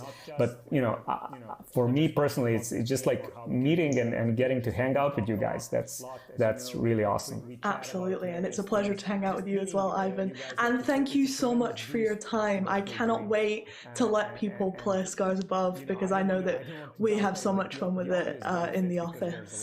So thank you very much, and yeah, we can't wait to see more. Thank you. Yeah, I'm looking forward to people playing the game. We're really excited about it, and thank you for this talk. Yeah.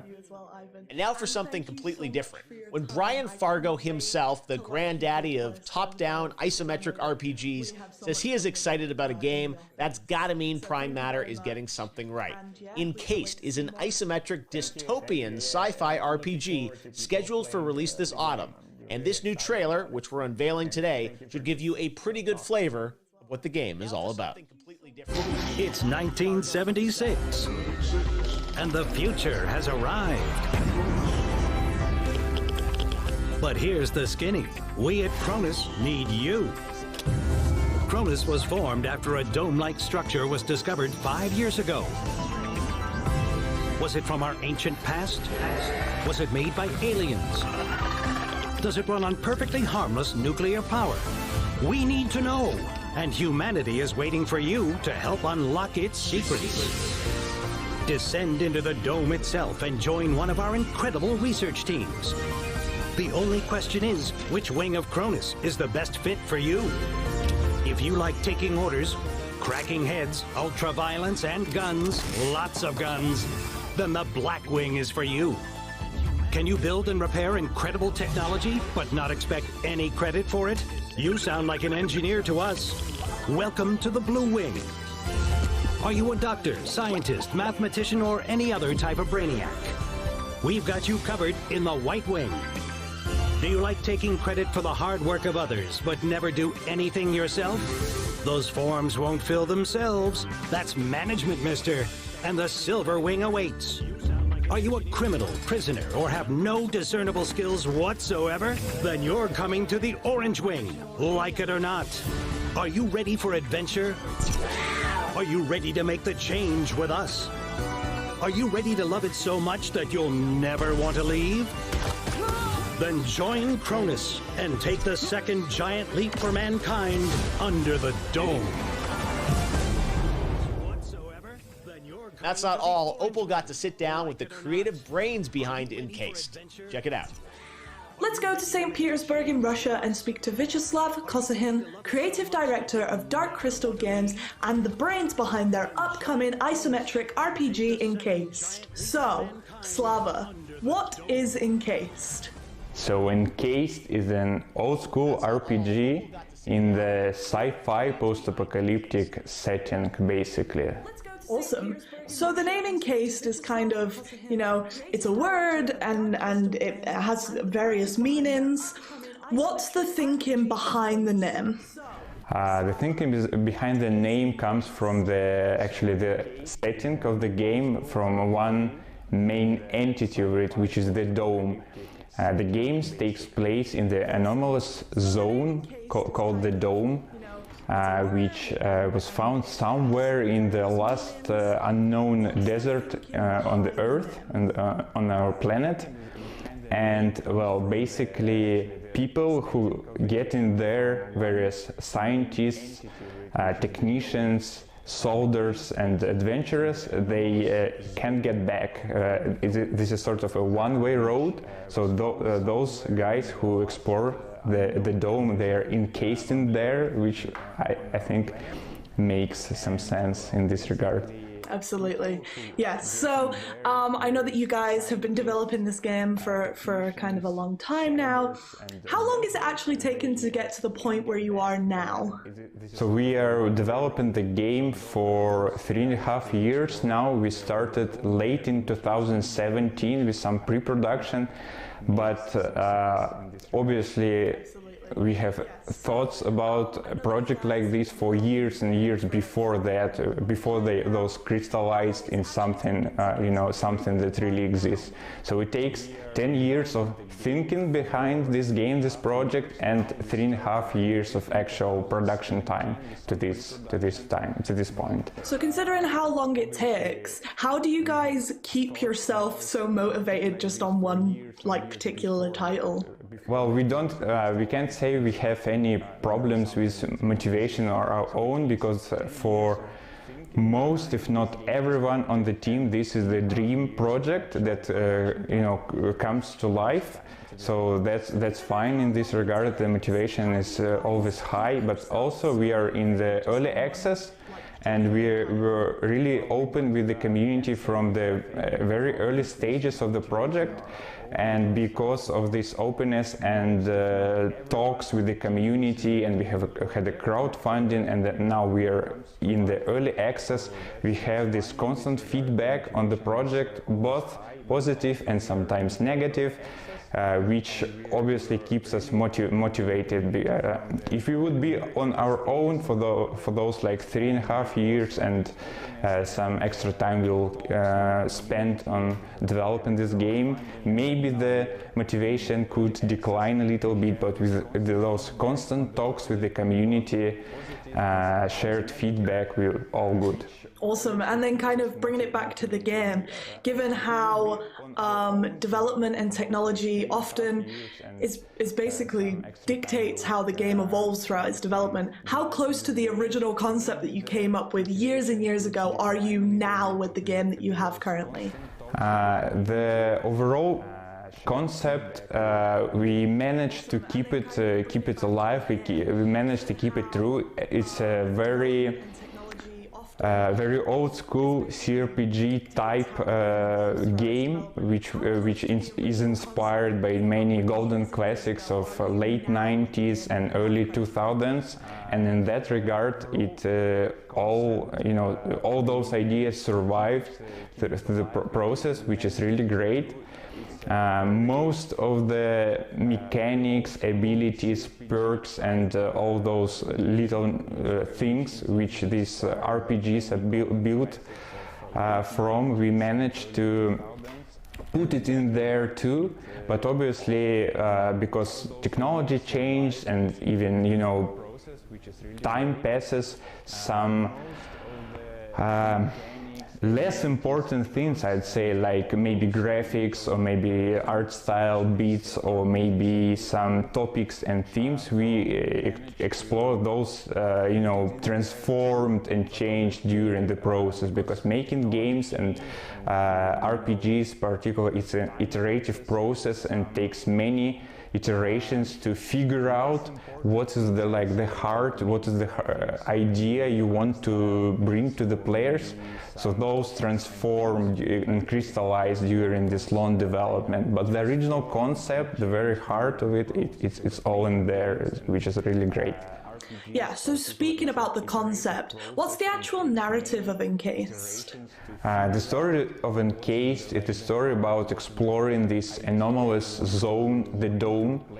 The player starts as an employee of this Cronus organization, which is the only organization that controls entire Dome research and studying. There are 5 departments which are called wings. The player can start in, which affects the game a lot and the story of the game. This is the Black Wing, which are the security and police services. There are White Wing, which are scientists and medics. There is the Silver Wing, which are the management and ruling wing of the dome of the Cronus. There are blue wing, which are technicians and engineers, and there is this special orange wing, which is contains ex-convicts, which were freed to go to the dome to do various manual labor.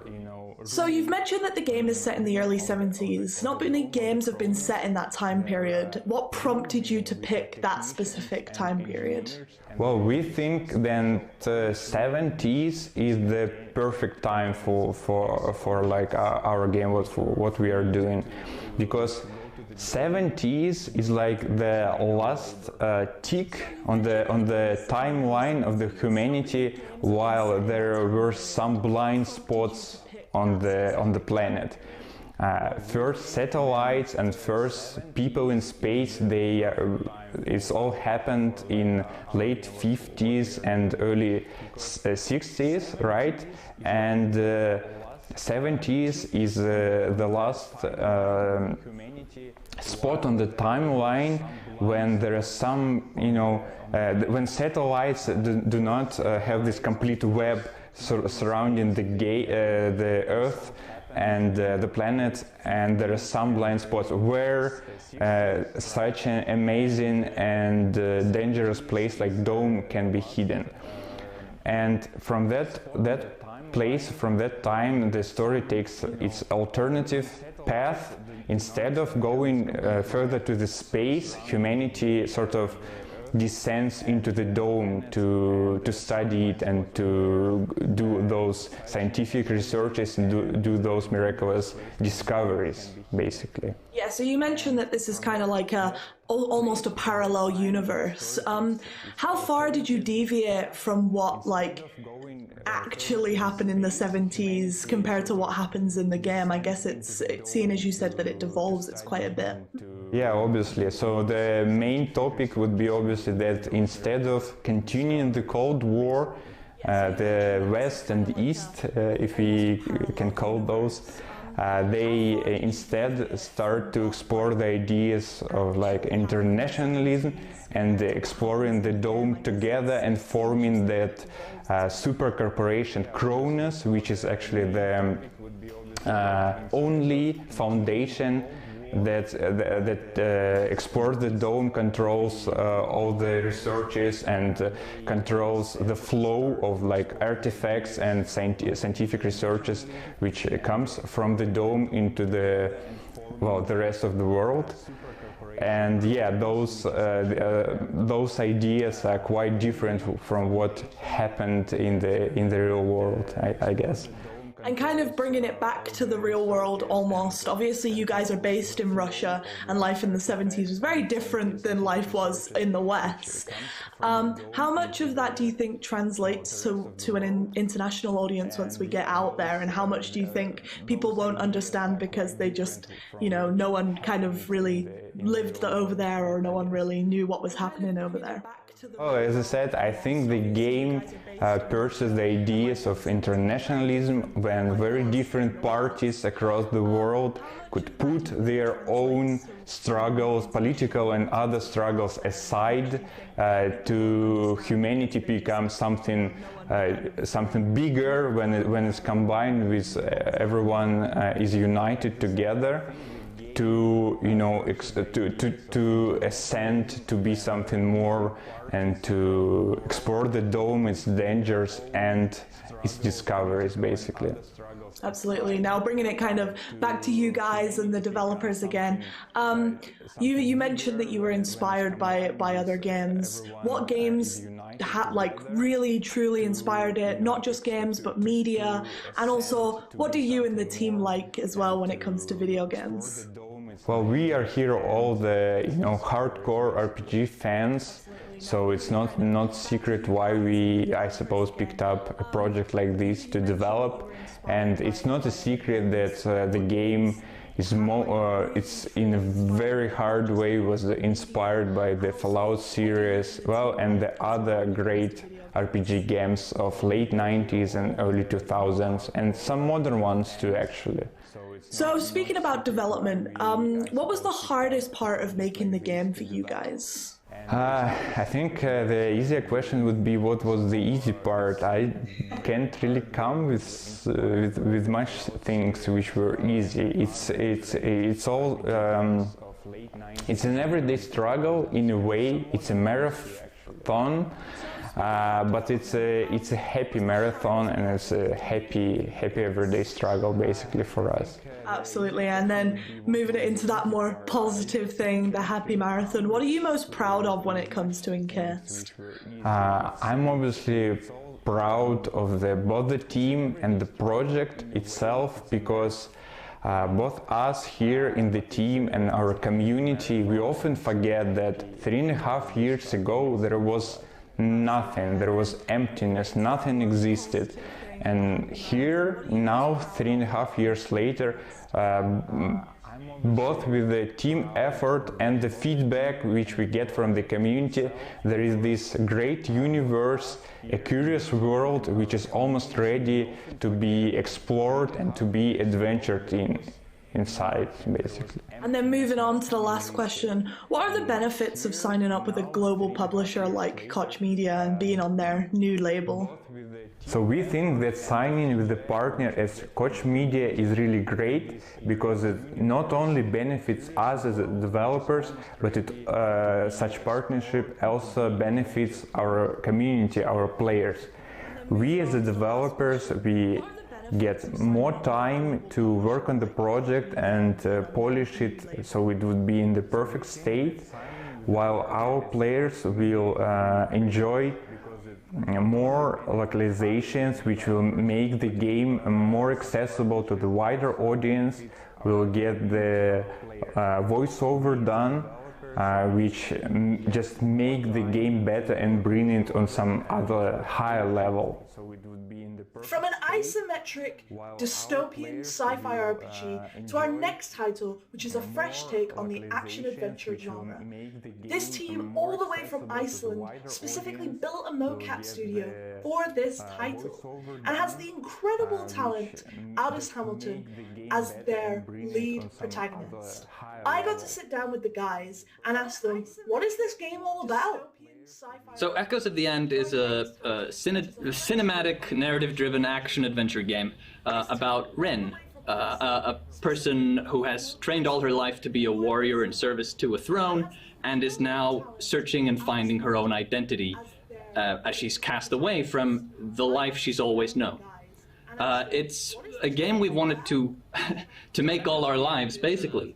And for us, what we really wanted to explore was a marriage of a cinematic experience and the narrative, choice-driven storytelling of RPGs. Finding that bridge and union is what really inspired us to go and make our own video game. Exactly, and such a big integral part of the experience is how you as a player choose to interact with the characters around you, the different companions, the characters that you'll run into when you're going about in the game and trying to solve all the issues that the player that you'll be facing as a player. What was the inspiration behind it? We're at a remarkable point in the game industry where, a relatively small team is able to tackle such an ambitious vision, and it's actually reasonable. And I think we've just recently arrived at that point. There have been some really great games making leaps in the past few years, kind of paving the way for this as the tools and hardware and software get more accessible and affordable for smaller developers. We kind of, in the early days of Midgard, we came to realize that a game like this might be possible. And it seemed unreal to us that it might be at the time. But, growing the team and building up the tech and pipelines in-house, we saw that this was, in fact, possible. And it's an absolute dream for everyone at the company to, be privileged enough to work on a game like this and to really shape the game that we all want to make.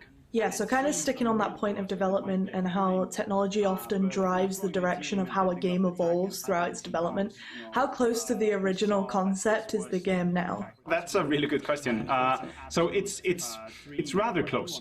I would say we didn't really do any large pivots. We did make some changes, of course, as the vision evolved and as we understood better kind of what the game was going to be and kind of how we scoped it to fit a team that would be able to execute on it.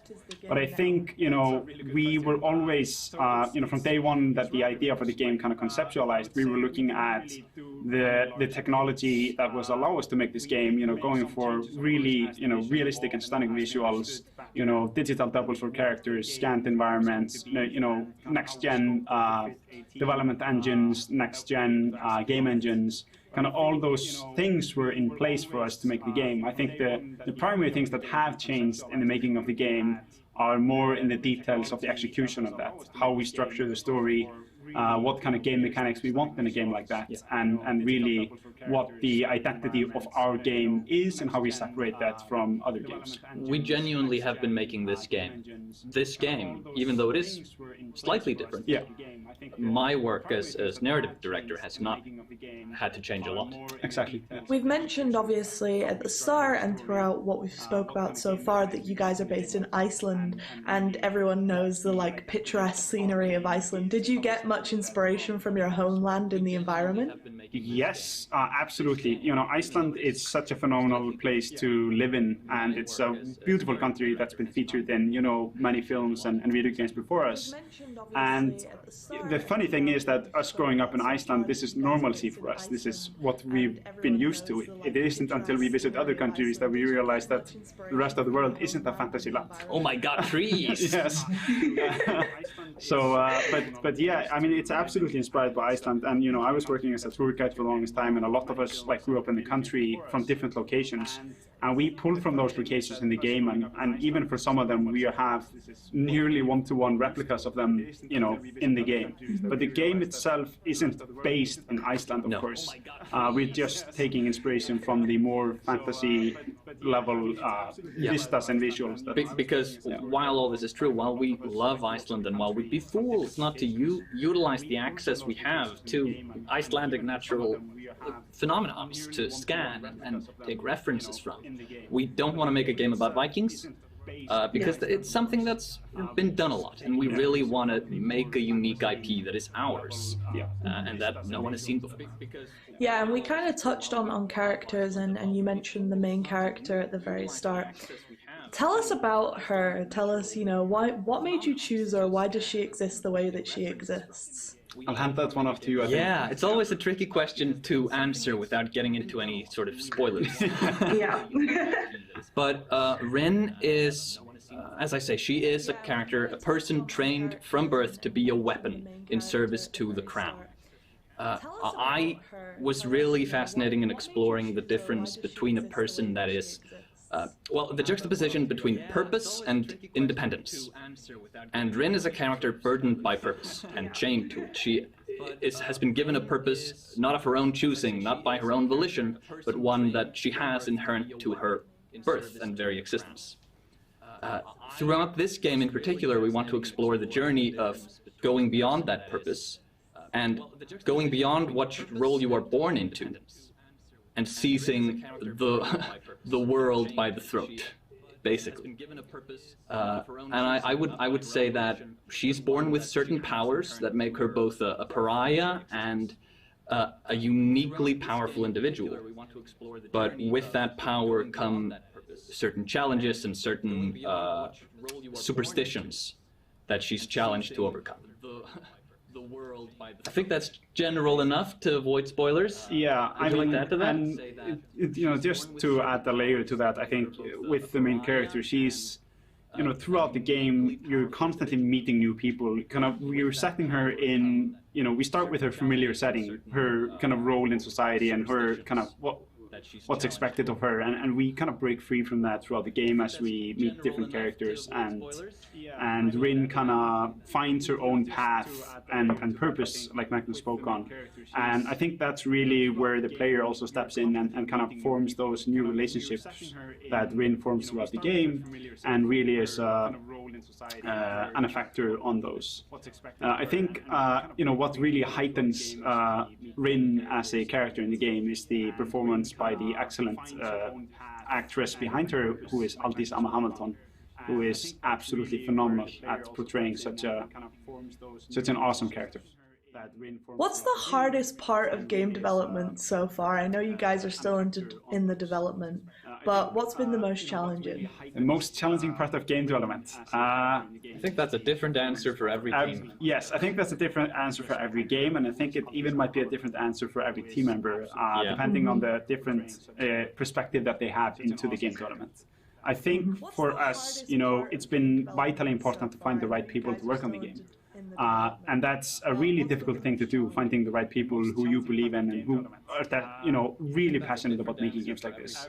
And we've been lucky enough to find the right people so far, and we have, exceptionally talented people on board with us making this game. And I think while that is, often from the outset, it's an invisible part of game development, but it's absolutely essential and extremely difficult. Yeah, so you kind of mentioned before that, Iceland's quite small. Does that mean that you guys kind of struggle to find that talent that's out there, or is it quite rich in terms of game development? So, as usual, Iceland is excellent per capita. We're the best at everything per capita, and among those in the Nordics, we have the most developers per capita. That's not really a useful metric when you look at the fact that we're only like 300,000 people, basically a small fisher town someplace. But Iceland is completely unique in the way that CCP, another pretty well-known developer here in Iceland, kind of paved the way for all the other game developers here that are now thriving. We have a great educational infrastructure that pretty much covers all the different fields of game development here in Iceland. So we have exceptional talent coming out, and so I think considering the size, we have great access to talent. And another part of it is that we've had a lot of Icelanders who got into game development early and moved to other countries and then moved back with a lot of experience helping new teams form and build games here. So while it's definitely a challenge to find people in a smaller nation, we're blessed by the fact that we do have exceptional talent here, and we have an educational system that is actively each year graduating new students who know game development. What Halldór is saying is that we're a nation of nerds. Yes. And like another per capita is that, I don't know, it's an incredibly high number of people in Iceland who play games at all ages. Yep. Like an insanely high number. Yeah, that's really crazy. And, we've kind of mentioned what's the most difficult part about game development, but what are you most proud of up until this point? That's, it's not, it's a difficult question to answer because there's so many things. I mean, making games is, it takes so many people to do so many things for it to go correctly. And I think what we're most proud of is that so far we seem to be doing it correctly with the great people. So I think what we're most proud of is the team and the progress that we made with this team. Yeah, I think that's a very good answer in general, that just the talent we've collected around us and the friendships that have formed so strongly within this company, I think that's invaluable and is what's going to drive it forward. And then, finally, guys, what are the benefits of signing up with a global publisher like Koch Media and being part of their brand new label? That's a great question. So obviously we touched on the part that we're kind of stuck in Iceland, so our outreach is quite limited on an island in the sea. No, but all jokes aside, the main benefit is that it's an extension of the team, and it's a great extension of the team. We talk about the things that have been the most difficult, and that's building the team, and the things that we're most proud of, which is again the team that we built. And for us, Koch is a fantastic extension to the team. It's a publisher full of great people who are really passionate about games, and they're empowering us to deliver these games, worldwide. And I think that is anything a developer, an ambitious developer, could ask for in a publisher. And we are absolutely glad to have you guys. Thank you so much for your time, and I cannot wait to give people more information about Echoes of the End. from one side of the globe all the way to the other. If you like the game Gothic and hardcore RPGs, The Last Oricru is just for you. I got to sit down with two of the guys from Gold Knights and talk all about them and their new game. Hello there guys, today I am joined by Gold Knights creative and game director Pavel Strnad and executive producer Vladimir Gershil to talk about their game, The Last Oricru. Hi Opal. Hi Opal. So you guys make The Last Oricru. What is the game about? It's an action RPG where I try to show the relativity of good and evil from different perspectives of living and breathing war. So when you guys say living and breathing, what do you mean exactly? It is important to understand that The Last Oricru is quite challenging and skill-based RPG, but compared to many other titles in this genre, our story does not take place in some dark and deadly realm. Waking up in a living and breathing sci-fi medieval world of Wardenia, players find themselves in the middle of war for supremacy over the whole planet. There is something interesting about the war, as usually warriors of each side believe that they do the right thing, often fighting for survival and well-being of their people. So the idea of the game is to show the player the war and the euphoria of the winners, but also the misery of the losers, to make the player realize that the number of decisions he can make in the game will affect all the living beings in the war. So you mentioned that you make choices during The Last Oricru. How impactful are they? The impact is major. First of all, you are the one who decides which side will win the war. But there are many different roads through the game, and you can experience the whole game only after multiple playthroughs. I want to give every player his own experience and try not to push any moral code of what is wrong and what is right. Simply, you make the decision and actions, and based on that, individual characters have their own reactions. This creates different situations, so you can find your own friends and allies and play the way how you think it's right or fun. Exactly. Each player can define their own path to side with different factions or betray them and influence the future of each race and in the end the entire planet, basically. And it is not done just by a few choices somewhere in dialogues or by completing some quests, but by your continuous actions and decisions. Let me give you an example. In many scenarios, you are asked to kill the general of Redkin people.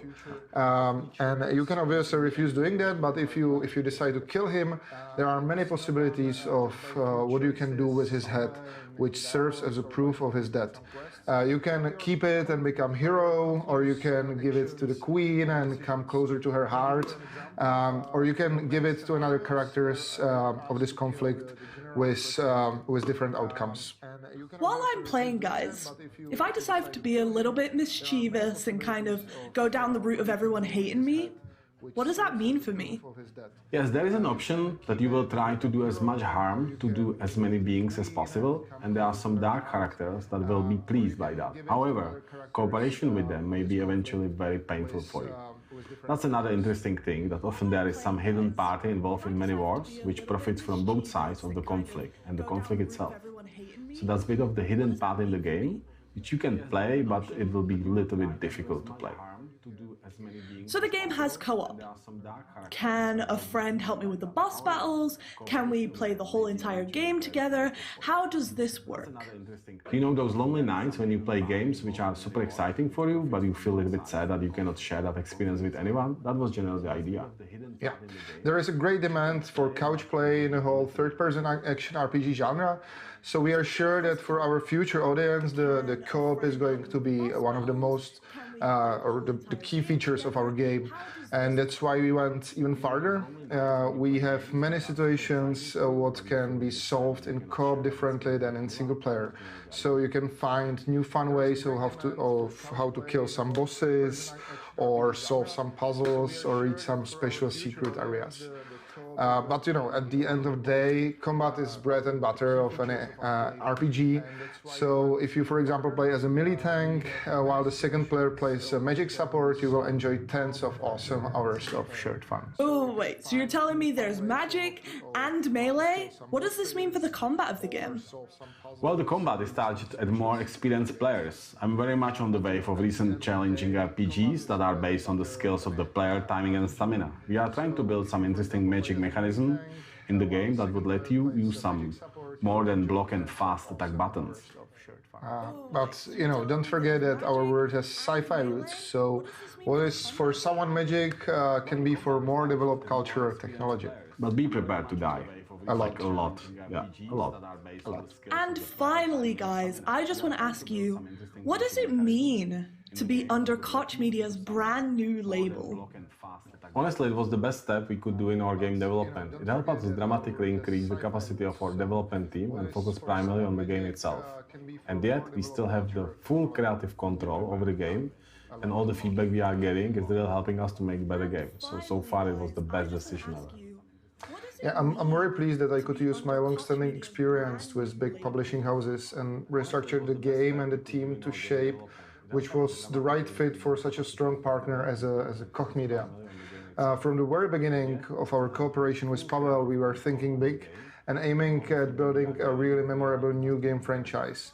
And being part of the starting portfolio of a brand new Koch Media label gives us a great opportunity to fully achieve it.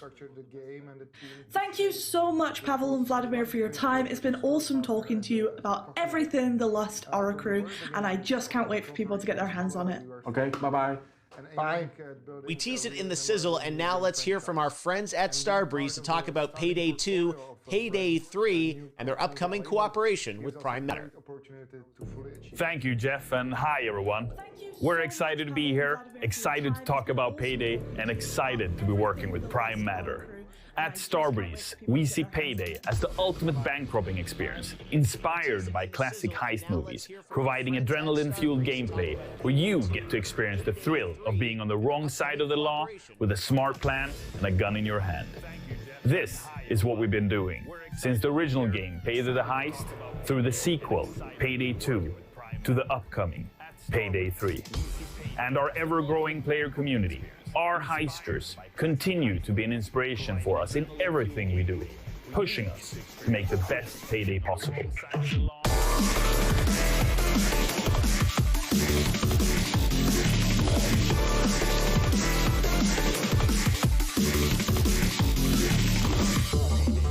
The world of Payday is an exaggerated reflection of reality where order is kept by the long arm of the law. At least until the heisters turn this order into chaos, giving the law the middle finger. That's when adrenaline truly kicks in and the outnumbered gang keeps beating the odds, often escaping with the cash in a hail of bullets. The Payday universe has an ongoing narrative that has been created over the years. The gang has built a reputation by going after the highest profile targets, setting up some of the craziest heist plans, and going up against some of the most powerful of enemies. And through all of this, the gang keeps coming out on top. In their exploits, the gang has become, as they call it, the tightest crew ever. The wider criminal underworld of Payday lives its own life, where movers and shakers want a piece of the action, or a piece of the Payday gang. In the gang's life of crime, they are way past the point of no return. And as we look ahead for what's to come, the gang will learn that there's no rest for the wicked.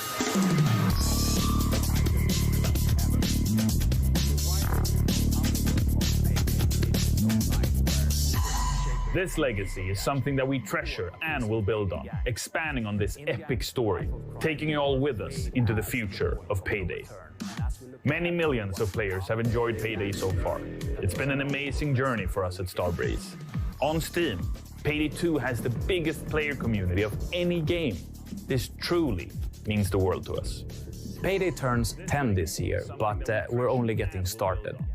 With our team hard at work, cooperation with Prime Matter and other partners, and above all, a fantastic player community, we are looking to the future with great anticipation. I'm rich! It's Payday, fellas! The release of Payday 3 is years away, but we could finish off today with a sneak peek of what we're working on, a taste of things to come.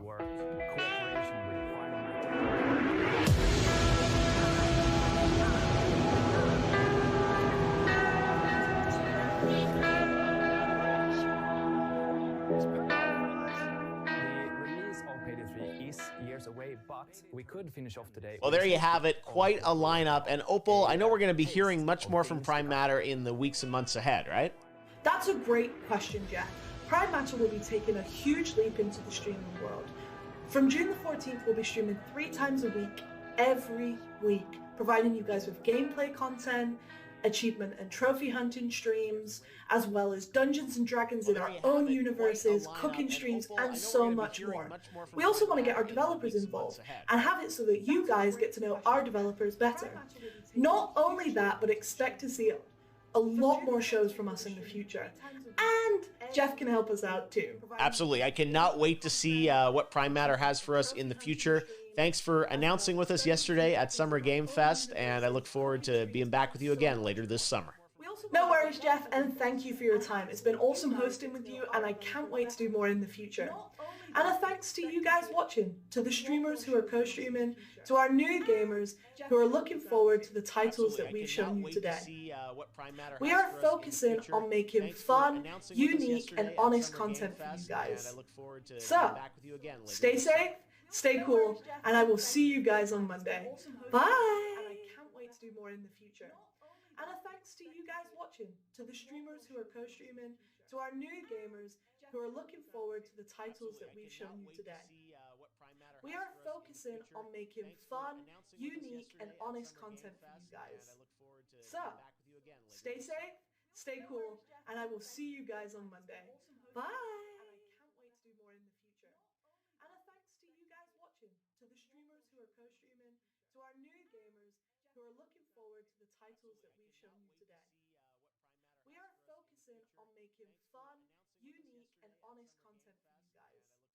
So, stay safe, stay cool, and I will see you guys on Monday. Bye! Hate them! That's insane, man. You know, and we got many more on top of all of that. I mean, these developers are really, really freaking creative. Let's check them out.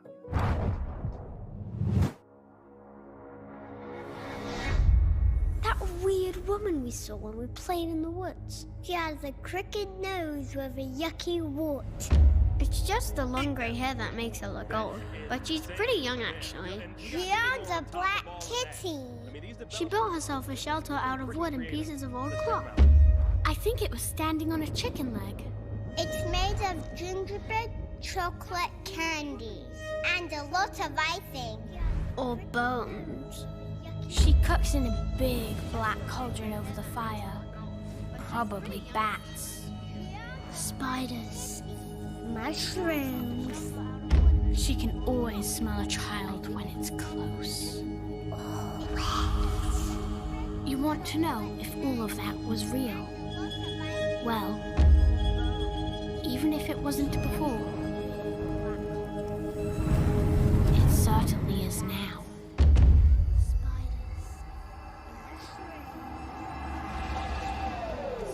Am I seeing things? Or did she have a hunting bow?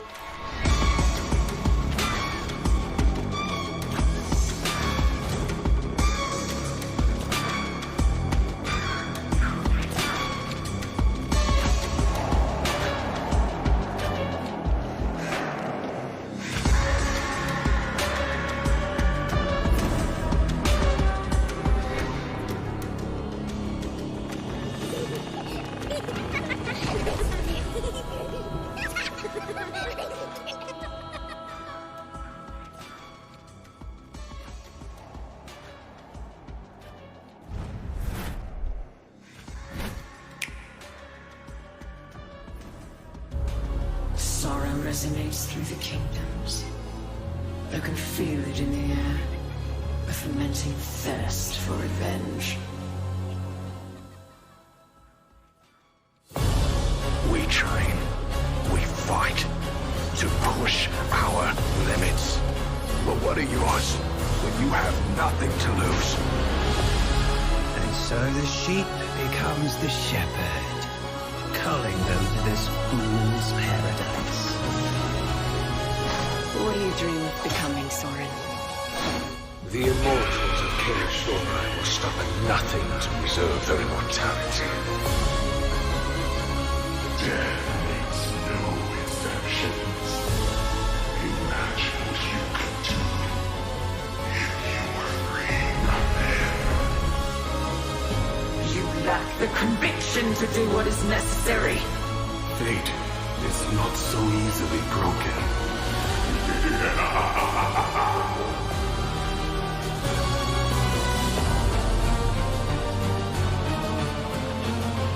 Continue to feed into this cycle of death. Moonlight doesn't deserve to fade just yet. You remember our deal, don't you?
King left us no chance.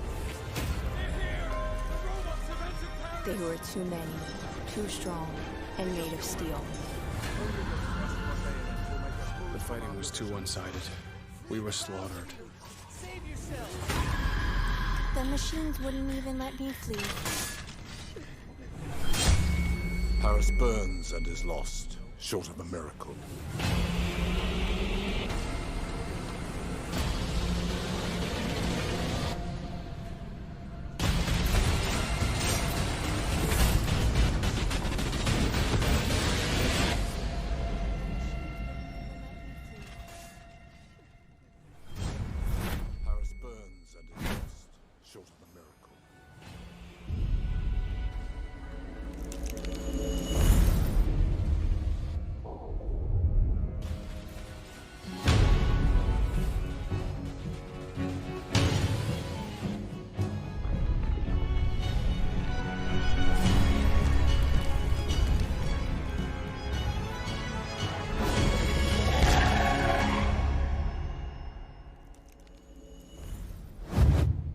Now, you just saw trailers for Blacktail, Black Skylands, Still Rising, and Unbound Worlds Apart. Now, you can actually play that last one, the demo, right now on your Nintendo Switch.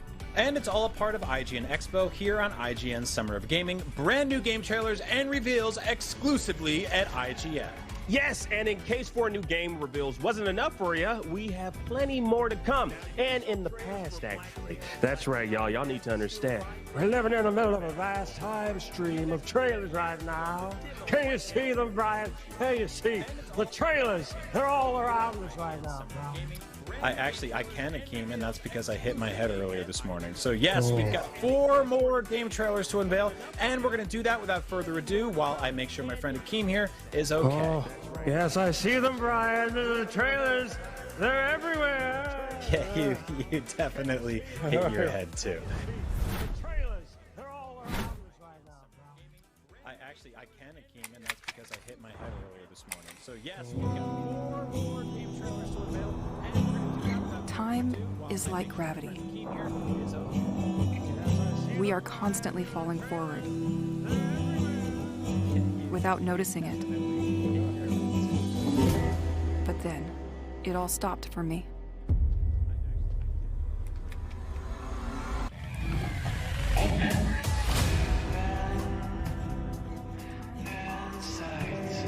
Dear Journal, it's been a while.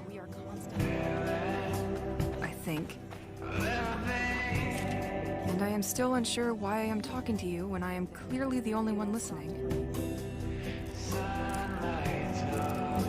I guess to keep some sanity. Well, you are still stuck. If you are starting to lose it, please don't. That's the only way we can get back. I'm counting on you.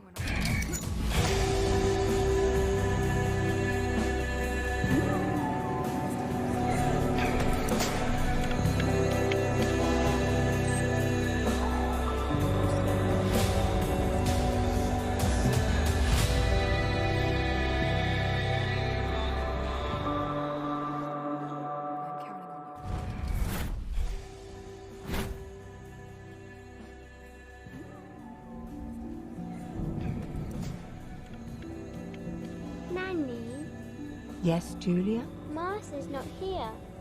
So could I hear the story of the White Lady again? But you always find that story scary. Yes, Nanny. But I'm with you. So I know nothing can hurt me. Oh, all right, little one. There was once a couple madly in love who would often stroll by a lake. But one day, in a fit of jealousy, the man drowned the young woman. Too much love brought death. How can love also be so bad? This is something you will learn with age, Poppet. The man confessed, so he was hanged in the middle of the very same lake where he had killed his beloved. They searched everywhere, but the girl's body was never found.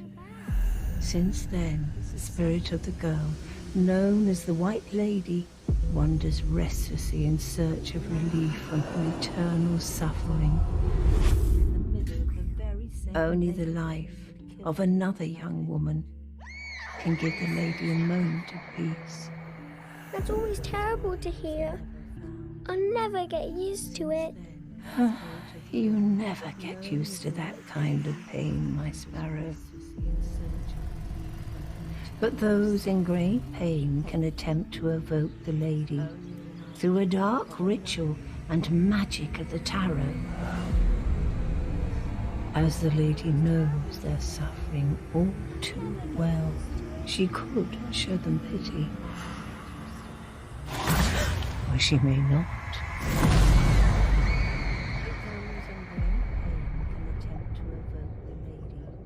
Through a dark ritual and magic of the tarot.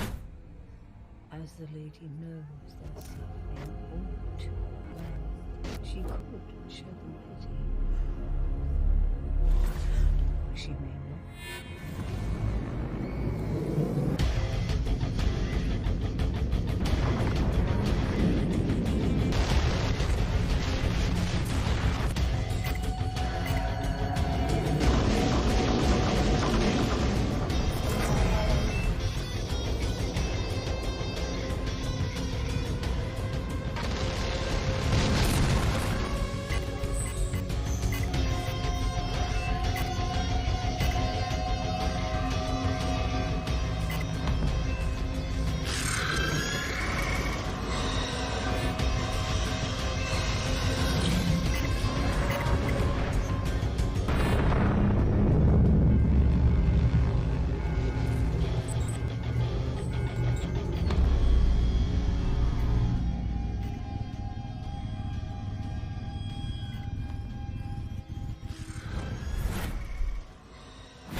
The catastrophe of 1986 was a great gift for humanity. One of the greatest. What are you talking about? I could tell you things that would turn your whole life upside down. But I don't want that.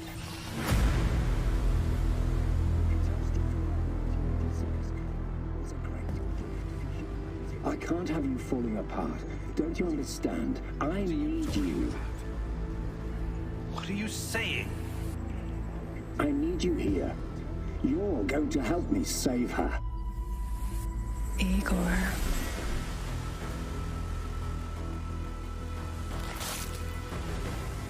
Chernobylite opened a door to something that will change the history of mankind forever.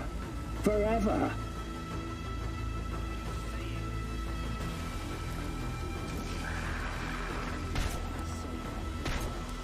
We can be together, Igor, but you have to learn the truth if you truly want to find me.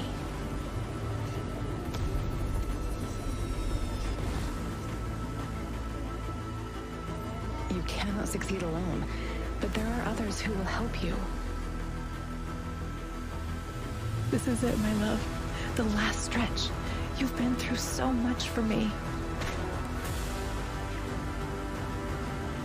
Make sure you're ready, because it will take everything you have. Your wits, your strength, your plan, your companion's loyalty, everything. Good luck, my love. This is it, my love. The last stretch. You've been through so much for me. You know what? What a fantastic show full of great new games to look forward to. I'm hyped for each and every one of them. Now, we just saw new gameplay footage from Broken Pieces, Martha is Dead, Haunted Space, and Chernobylite. Now, I'm personally looking forward to Sifu, since Absolver was a really unique game. Yeah, I totally agree. And I'm personally looking forward to Bramble because I have some deep-seated issues with my dad that I need to work out. Yeah, you know, well, we really went for, I think we went for like all killer, no filler this year with these trailers, which means you barely had to hear from us two. So you're welcome for that. And don't forget, y'all, E3 coverage starts tomorrow.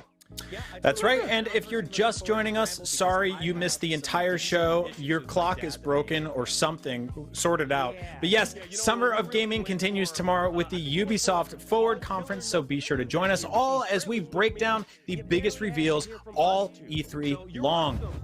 Not to mention conferences from Square Enix, Xbox and Bethesda, and Nintendo Direct, all happening next week. So hit up IGN.com for a full schedule. The Summer of Gaming continues as long as there's gaming in your heart and Mario in your sunshine. Yeah. That is really weird, but that was also sweet. I love you for that, Akeem. Thank you all so much for watching, and have a wonderful, wonderful day. You're awesome, and goodbye. Take care, y'all. IGN Summer of Gaming 2021 is presented by Army National Guard. Pursue multiple paths while you serve. Reach your greatest potential with Army National Guard. And by the Amazon original movie, The Tomorrow War, exclusively on Prime Video July 2nd. And powered by Duracell Optimum, the official battery sponsor of Summer of Gaming 2021. And presented by USAA Insurance. Pursue multiple paths while you serve. Reach your greatest potential with Army National Guard. And by not only is IGN the world's biggest media brand for games and entertainment, but we also have a team of some of the world's biggest fans of your favorite franchises. From breaking news and exclusives, never-before-seen looks at movies and games, to reviews, let's plays, and live streams, IGN brings you all the coverage you need, no matter where you are.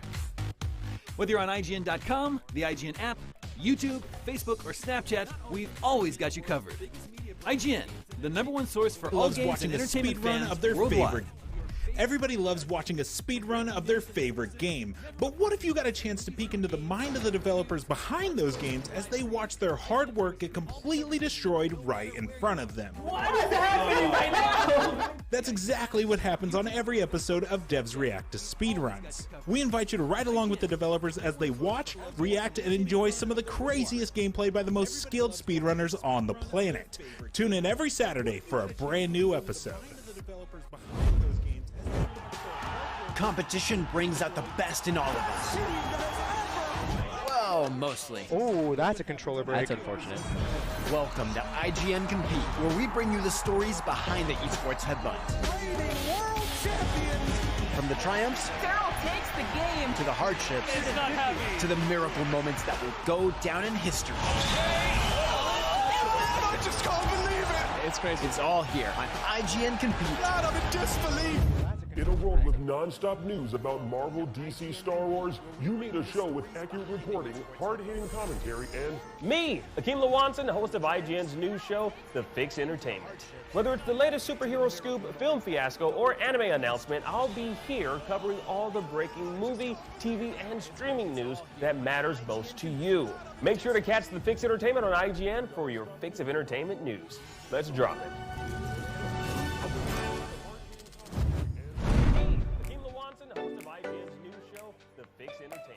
Whether it's the latest superhero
I need to introduce you to.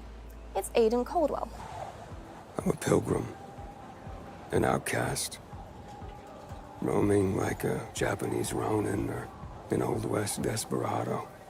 My past is dark, but my future has a tiny, dying light at the end of this tunnel. Hello, guys. My name is Jonas Scott, and I voice Aiden Caldwell in Dying Light 2. But before that, I'm going to host this program with Leia, if you don't mind. My pleasure. Well, I'm ready. Jonah's definitely ready. And I hope you're ready. So if you're dying to know, just like us, then stick with us. The story told in Dying Light 2 occurs 20 years after the events of the first game. And if you're wondering what happened in those intervening 20 years, well, there's no better person to ask than the Dying Light 2 world director, Thomas Gabao, with who I'll be talking in just a moment. And after that, I'll be speaking with Piet Jemenic, the narrative director of the game, about the characters that appear in Dying Light 2.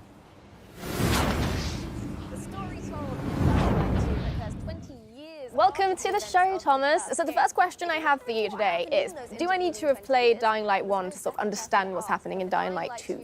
No, actually, you don't. Like you mentioned before, our game takes place some 20 years later, in a world where humankind has lost the war to the virus. So, in a way, you could say that Dying Light 2 takes us to the world beyond the apocalypse. Intriguing. All right, tell me more, please. Well, you remember the events of Harran in 2014.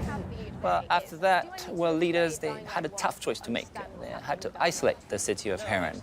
Right. For that, they created an exclusion zone. Like in Chernobyl, only a lot more people were left to die inside the walls. Yeah, right. So they just isolated the entire city. And did it help? Did it stop the virus? Yeah, for a while it worked. Enough for everyone to forget about it, at least. Only in secret, a handful of scientists continued to study the virus. You know, manipulating its DNA, creating new strains. They were looking for commercial and military applications. So, you know, they're doing it for the money, really. Yeah, of course. So what happened next? Well, next, the shit hit the fan. By Christmas 2021, one of these mutated strains escaped from a level 4 laboratory located near Geneva. We don't really know if this was accidental or not, but this time the virus was much faster than any government. Before the world could react, civilization was on the brink of collapse. People were dying in the streets, capital cities were burning. By the end of 2023, 98% of the population had been lost to the virus. There was a few settlements remaining, but only one city was still standing. The last bastion of mankind, or city, Villador, aka the city. Right, so Villador is what we have left. So that's everything that's happened outside of the city. What actually happens inside Villador? Well, the city has unique rules. First of all, it's surrounded by seemingly impassable walls. And inside the walls, the people decided to use a radical new weapon against the infection, which actually gave them the upper hand in the first stages of the pandemic, but it also created terrifying new monster archetypes. 15 years on, a new equilibrium sort of emerged in the city. By daylight, human factions fight to control the city, and at night, the streets become the realm of these bloodthirsty, infected monsters. Great. Well, that is extremely interesting. Thank you very much, Thomas. And we'll be hearing more about the vibrant and fantastic city soon, I hope. But first, I think we need to hear a little bit more about the characters. Our second guest is a man of two industries, cinema and gaming. In a previous life, he wrote the hit HBO series Wataha? Wataha, yeah. Wataha. And then he moved on to Techland to become a narrative director. Piotr Jemenek. Hi, guys. Thank you.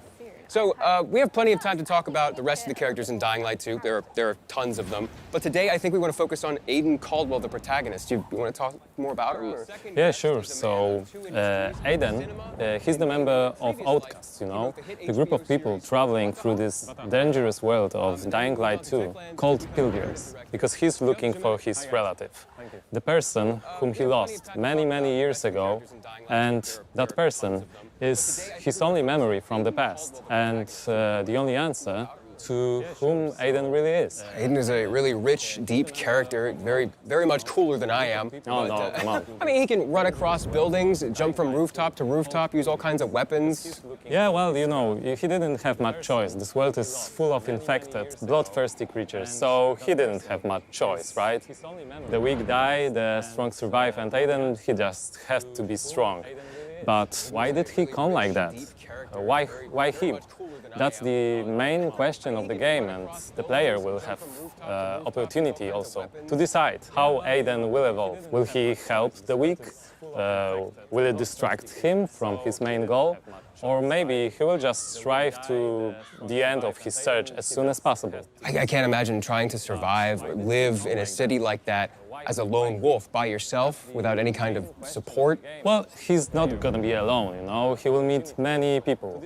But again, depending on the player choices, some of them will become his allies, but some of them will become his enemies. One of the group he will encounter are the Night Runners, the former special force officers who were sick of the army's cynicism and lack of concern for common people.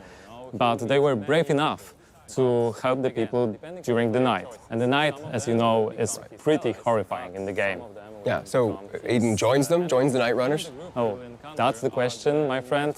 The player will have to answer too. I won't spoil the pleasure of discovering Aiden's actions and true motivations, but what I can share with you is the fact that we really put big effort to make this character and many others complex and multidimensional.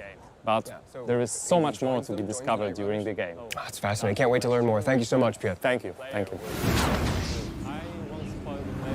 So before we watch the gameplay trailer of Dying Light 2 for the first time, we need to talk about something which is basically at the center of the Dying Light universe, which is the community. Over the past few years, Dying Light has amassed over 23 million players and a 95% positive review rating on Steam. Which in Steam Talk is overwhelmingly positive, so bravo. We'd like to take a few seconds and thank you guys. Thank you all for being on this journey with us. Thank you for sharing your love with others of Dying Light. And thank you for these great moments spent together. The community. Dying Light 1 has some amazingly creative fans, which is fantastic, pardon the pun, because we're going to be starting a brand new contest which will combine your love of Dying Light with that same creativity. With the release date of Dying Light 2 drawing ever closer, we'd like to extend our hand and invite you to make the community a little bit bigger. If you find yourself skilled in the ways of visual arts, writing, or costumes and cosplay, please join the Dying Light universe. So check out dyinglightgame.com/contest, and if you win, there's a fantastic monetary prize on the line. But also, there's some other great rewards you could be in with a chance with winning as well. Like a Platinum Edition of Dying Light. Look at this. This is the finest edition of Dying Light ever made. This is the Platinum Edition of Dying Light. This has every bit of content ever released for Dying Light in one place. It's massive. I mean, look at it. For those of you who haven't experienced Dying Light yet, we are introducing Dying Light 1 Platinum Edition. It's the biggest and most complete edition to have ever existed. And we're offering it to you now at an historically low price. All the content, lowest price. There's literally no better time to buy than now, and you can get it on Steam, Xbox, and PlayStation. Get your Platinum Edition of Dying Light now. This is the best offer, like, ever. I guess we don't have time to go over everything that's in the Platinum Edition, but it is everything. This is how it looks.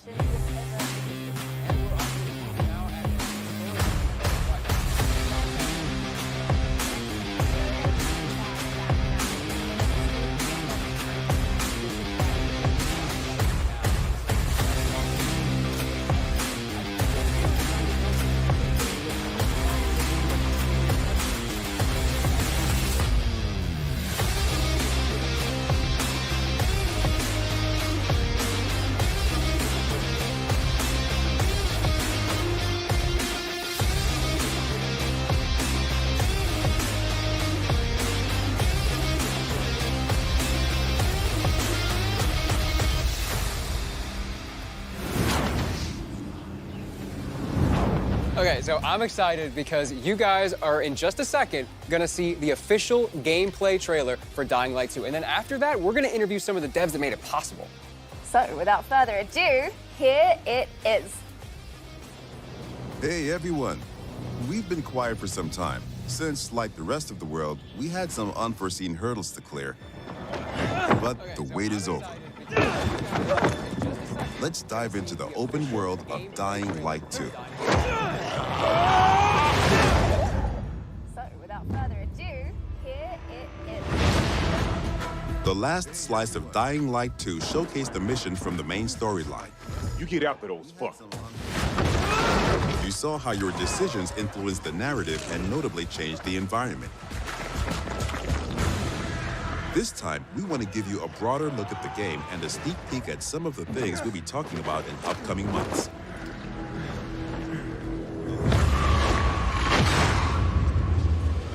In Dying Light 2, you become Aiden Caldwell, an outsider trying to unravel a tangled mystery from his past. Its trail leads him to the city, probably the last bastion of mankind in the world. Shit!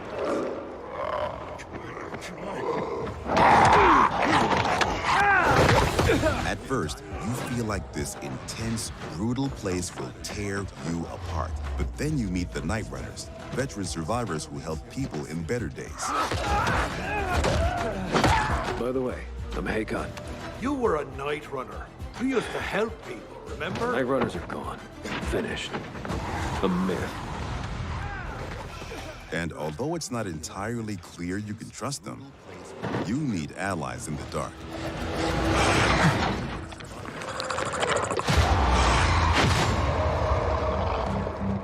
And these are the modern Dark Ages. It's been 15 years since the apocalypse and the world has changed. The old civilization has fallen, but a new one has been built on its ashes. People fight desperately for scarce resources. Rules are broken, and weakness is punished. She's innocent! 3 factions struggle for position in the city. Survivors pride themselves on being able to adapt to any circumstances and cobble together safe zones almost everywhere. Peacekeepers, loyal soldiers who want to impose their version of law and order and trample all in their path. Renegades, ex-prisoners serving their ruthless colonel, seeking to become sole rulers of the city. Where is Waltz? Make him tell me. Use these factions to reach your goal. Help or harm them to reshape the city to your liking. Just remember, each faction contains complex characters. Nosy Parker, ain't ya? Got some kind of bad habit of yours? So, will you follow cold calculation or your heart? The Bazaar needs good people. Help us and you'll find a home here. Some in the city offer no chance for an alliance. Bandits, outlaws, and common thugs live only to plunder and kill, plunging the streets into chaos. Yet, nightfall scares all of them equally.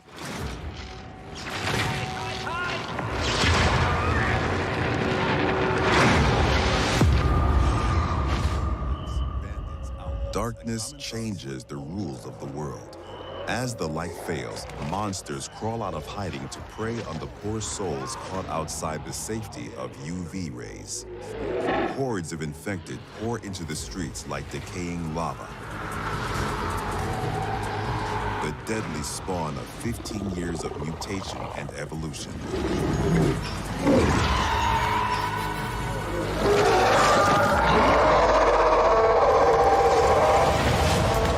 Your only escape? Exploit the city's verticality and flee to the roofs. Though even there, you are never safe from swift and deadly virals.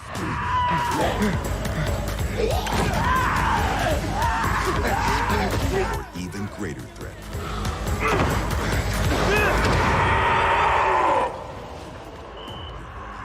Yet night brings opportunity as well. Nests rife with infected during the day now lie empty. To explore them, you must tread carefully. But those brave enough to face the terrors of the night can loot a jackpot.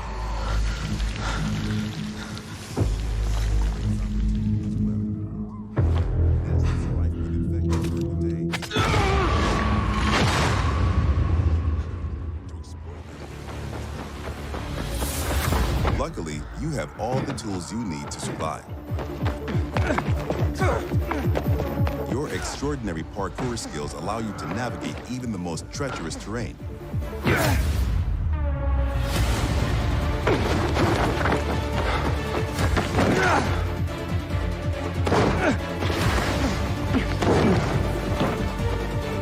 On the roofs, you can count on your parkour acrobatics to save your life. But often, you'll have to face your enemies head-on. And then you have to be smart, resourceful, and determined. We've worked hard on the essence of our combat, making sure swinging a big, meaty weapon is fun, satisfying, and well executed. But even the most brutal fights can be tactical as well. You have multiple ways to hone your skills toward the gameplay style that suits you best. It's up to you if you focus mostly on mobility and parkour, or aggressive, blunt force combat, or a crafty approach where the tools you've created get the job done. Every ability you learn can be a game changer and possibly a new favorite move. Things move fast and quick in Dying Light 2. Each moment matters. Each move could mean triumph or defeat. Choose your actions and friends carefully. Everything you do in the city can reshape the gameplay environment, change the course of the narrative, and decide the fate of the city's residents. But most importantly, you decide your own fate as well. You're about to turn. Make sure to stay human.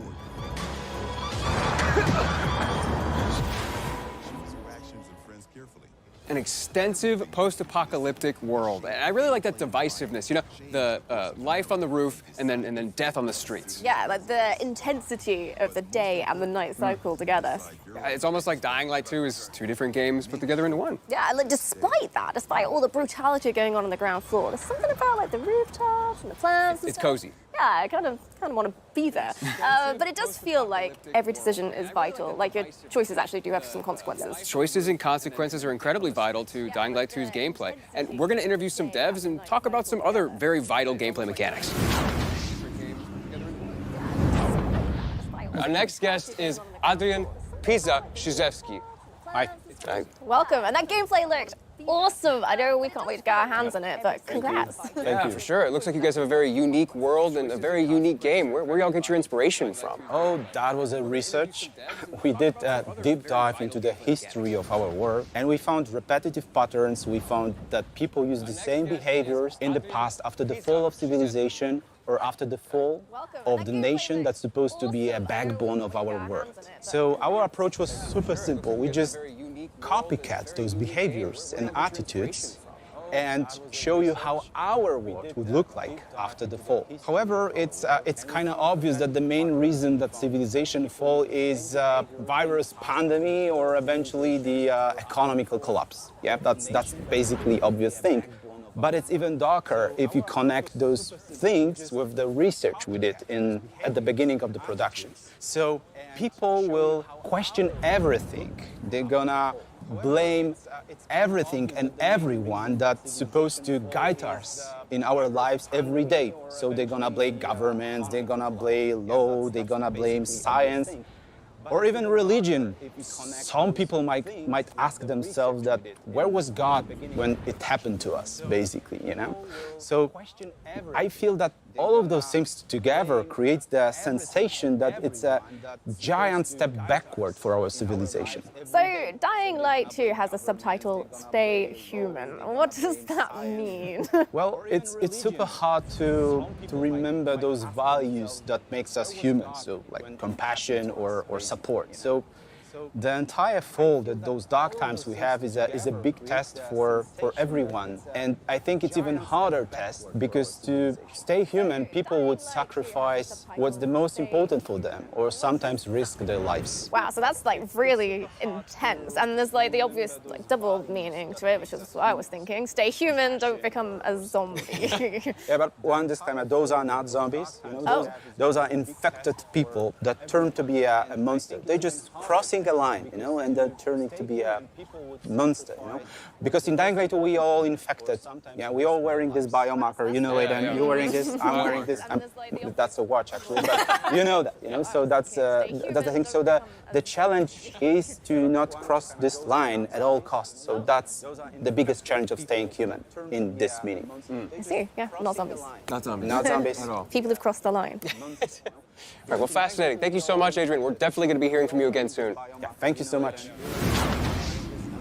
That's a watch, actually, but you know that, you know, so that's the thing. So the challenge is to not cross this line at all costs. So that's the biggest challenge of staying human in this meaning. I see, yeah, not zombies. Not zombies. Not zombies. At all. People have crossed the line. All right, well, fascinating. Thank you so much, Adrian. We're definitely going to be hearing from you again soon. Yeah, thank you so much.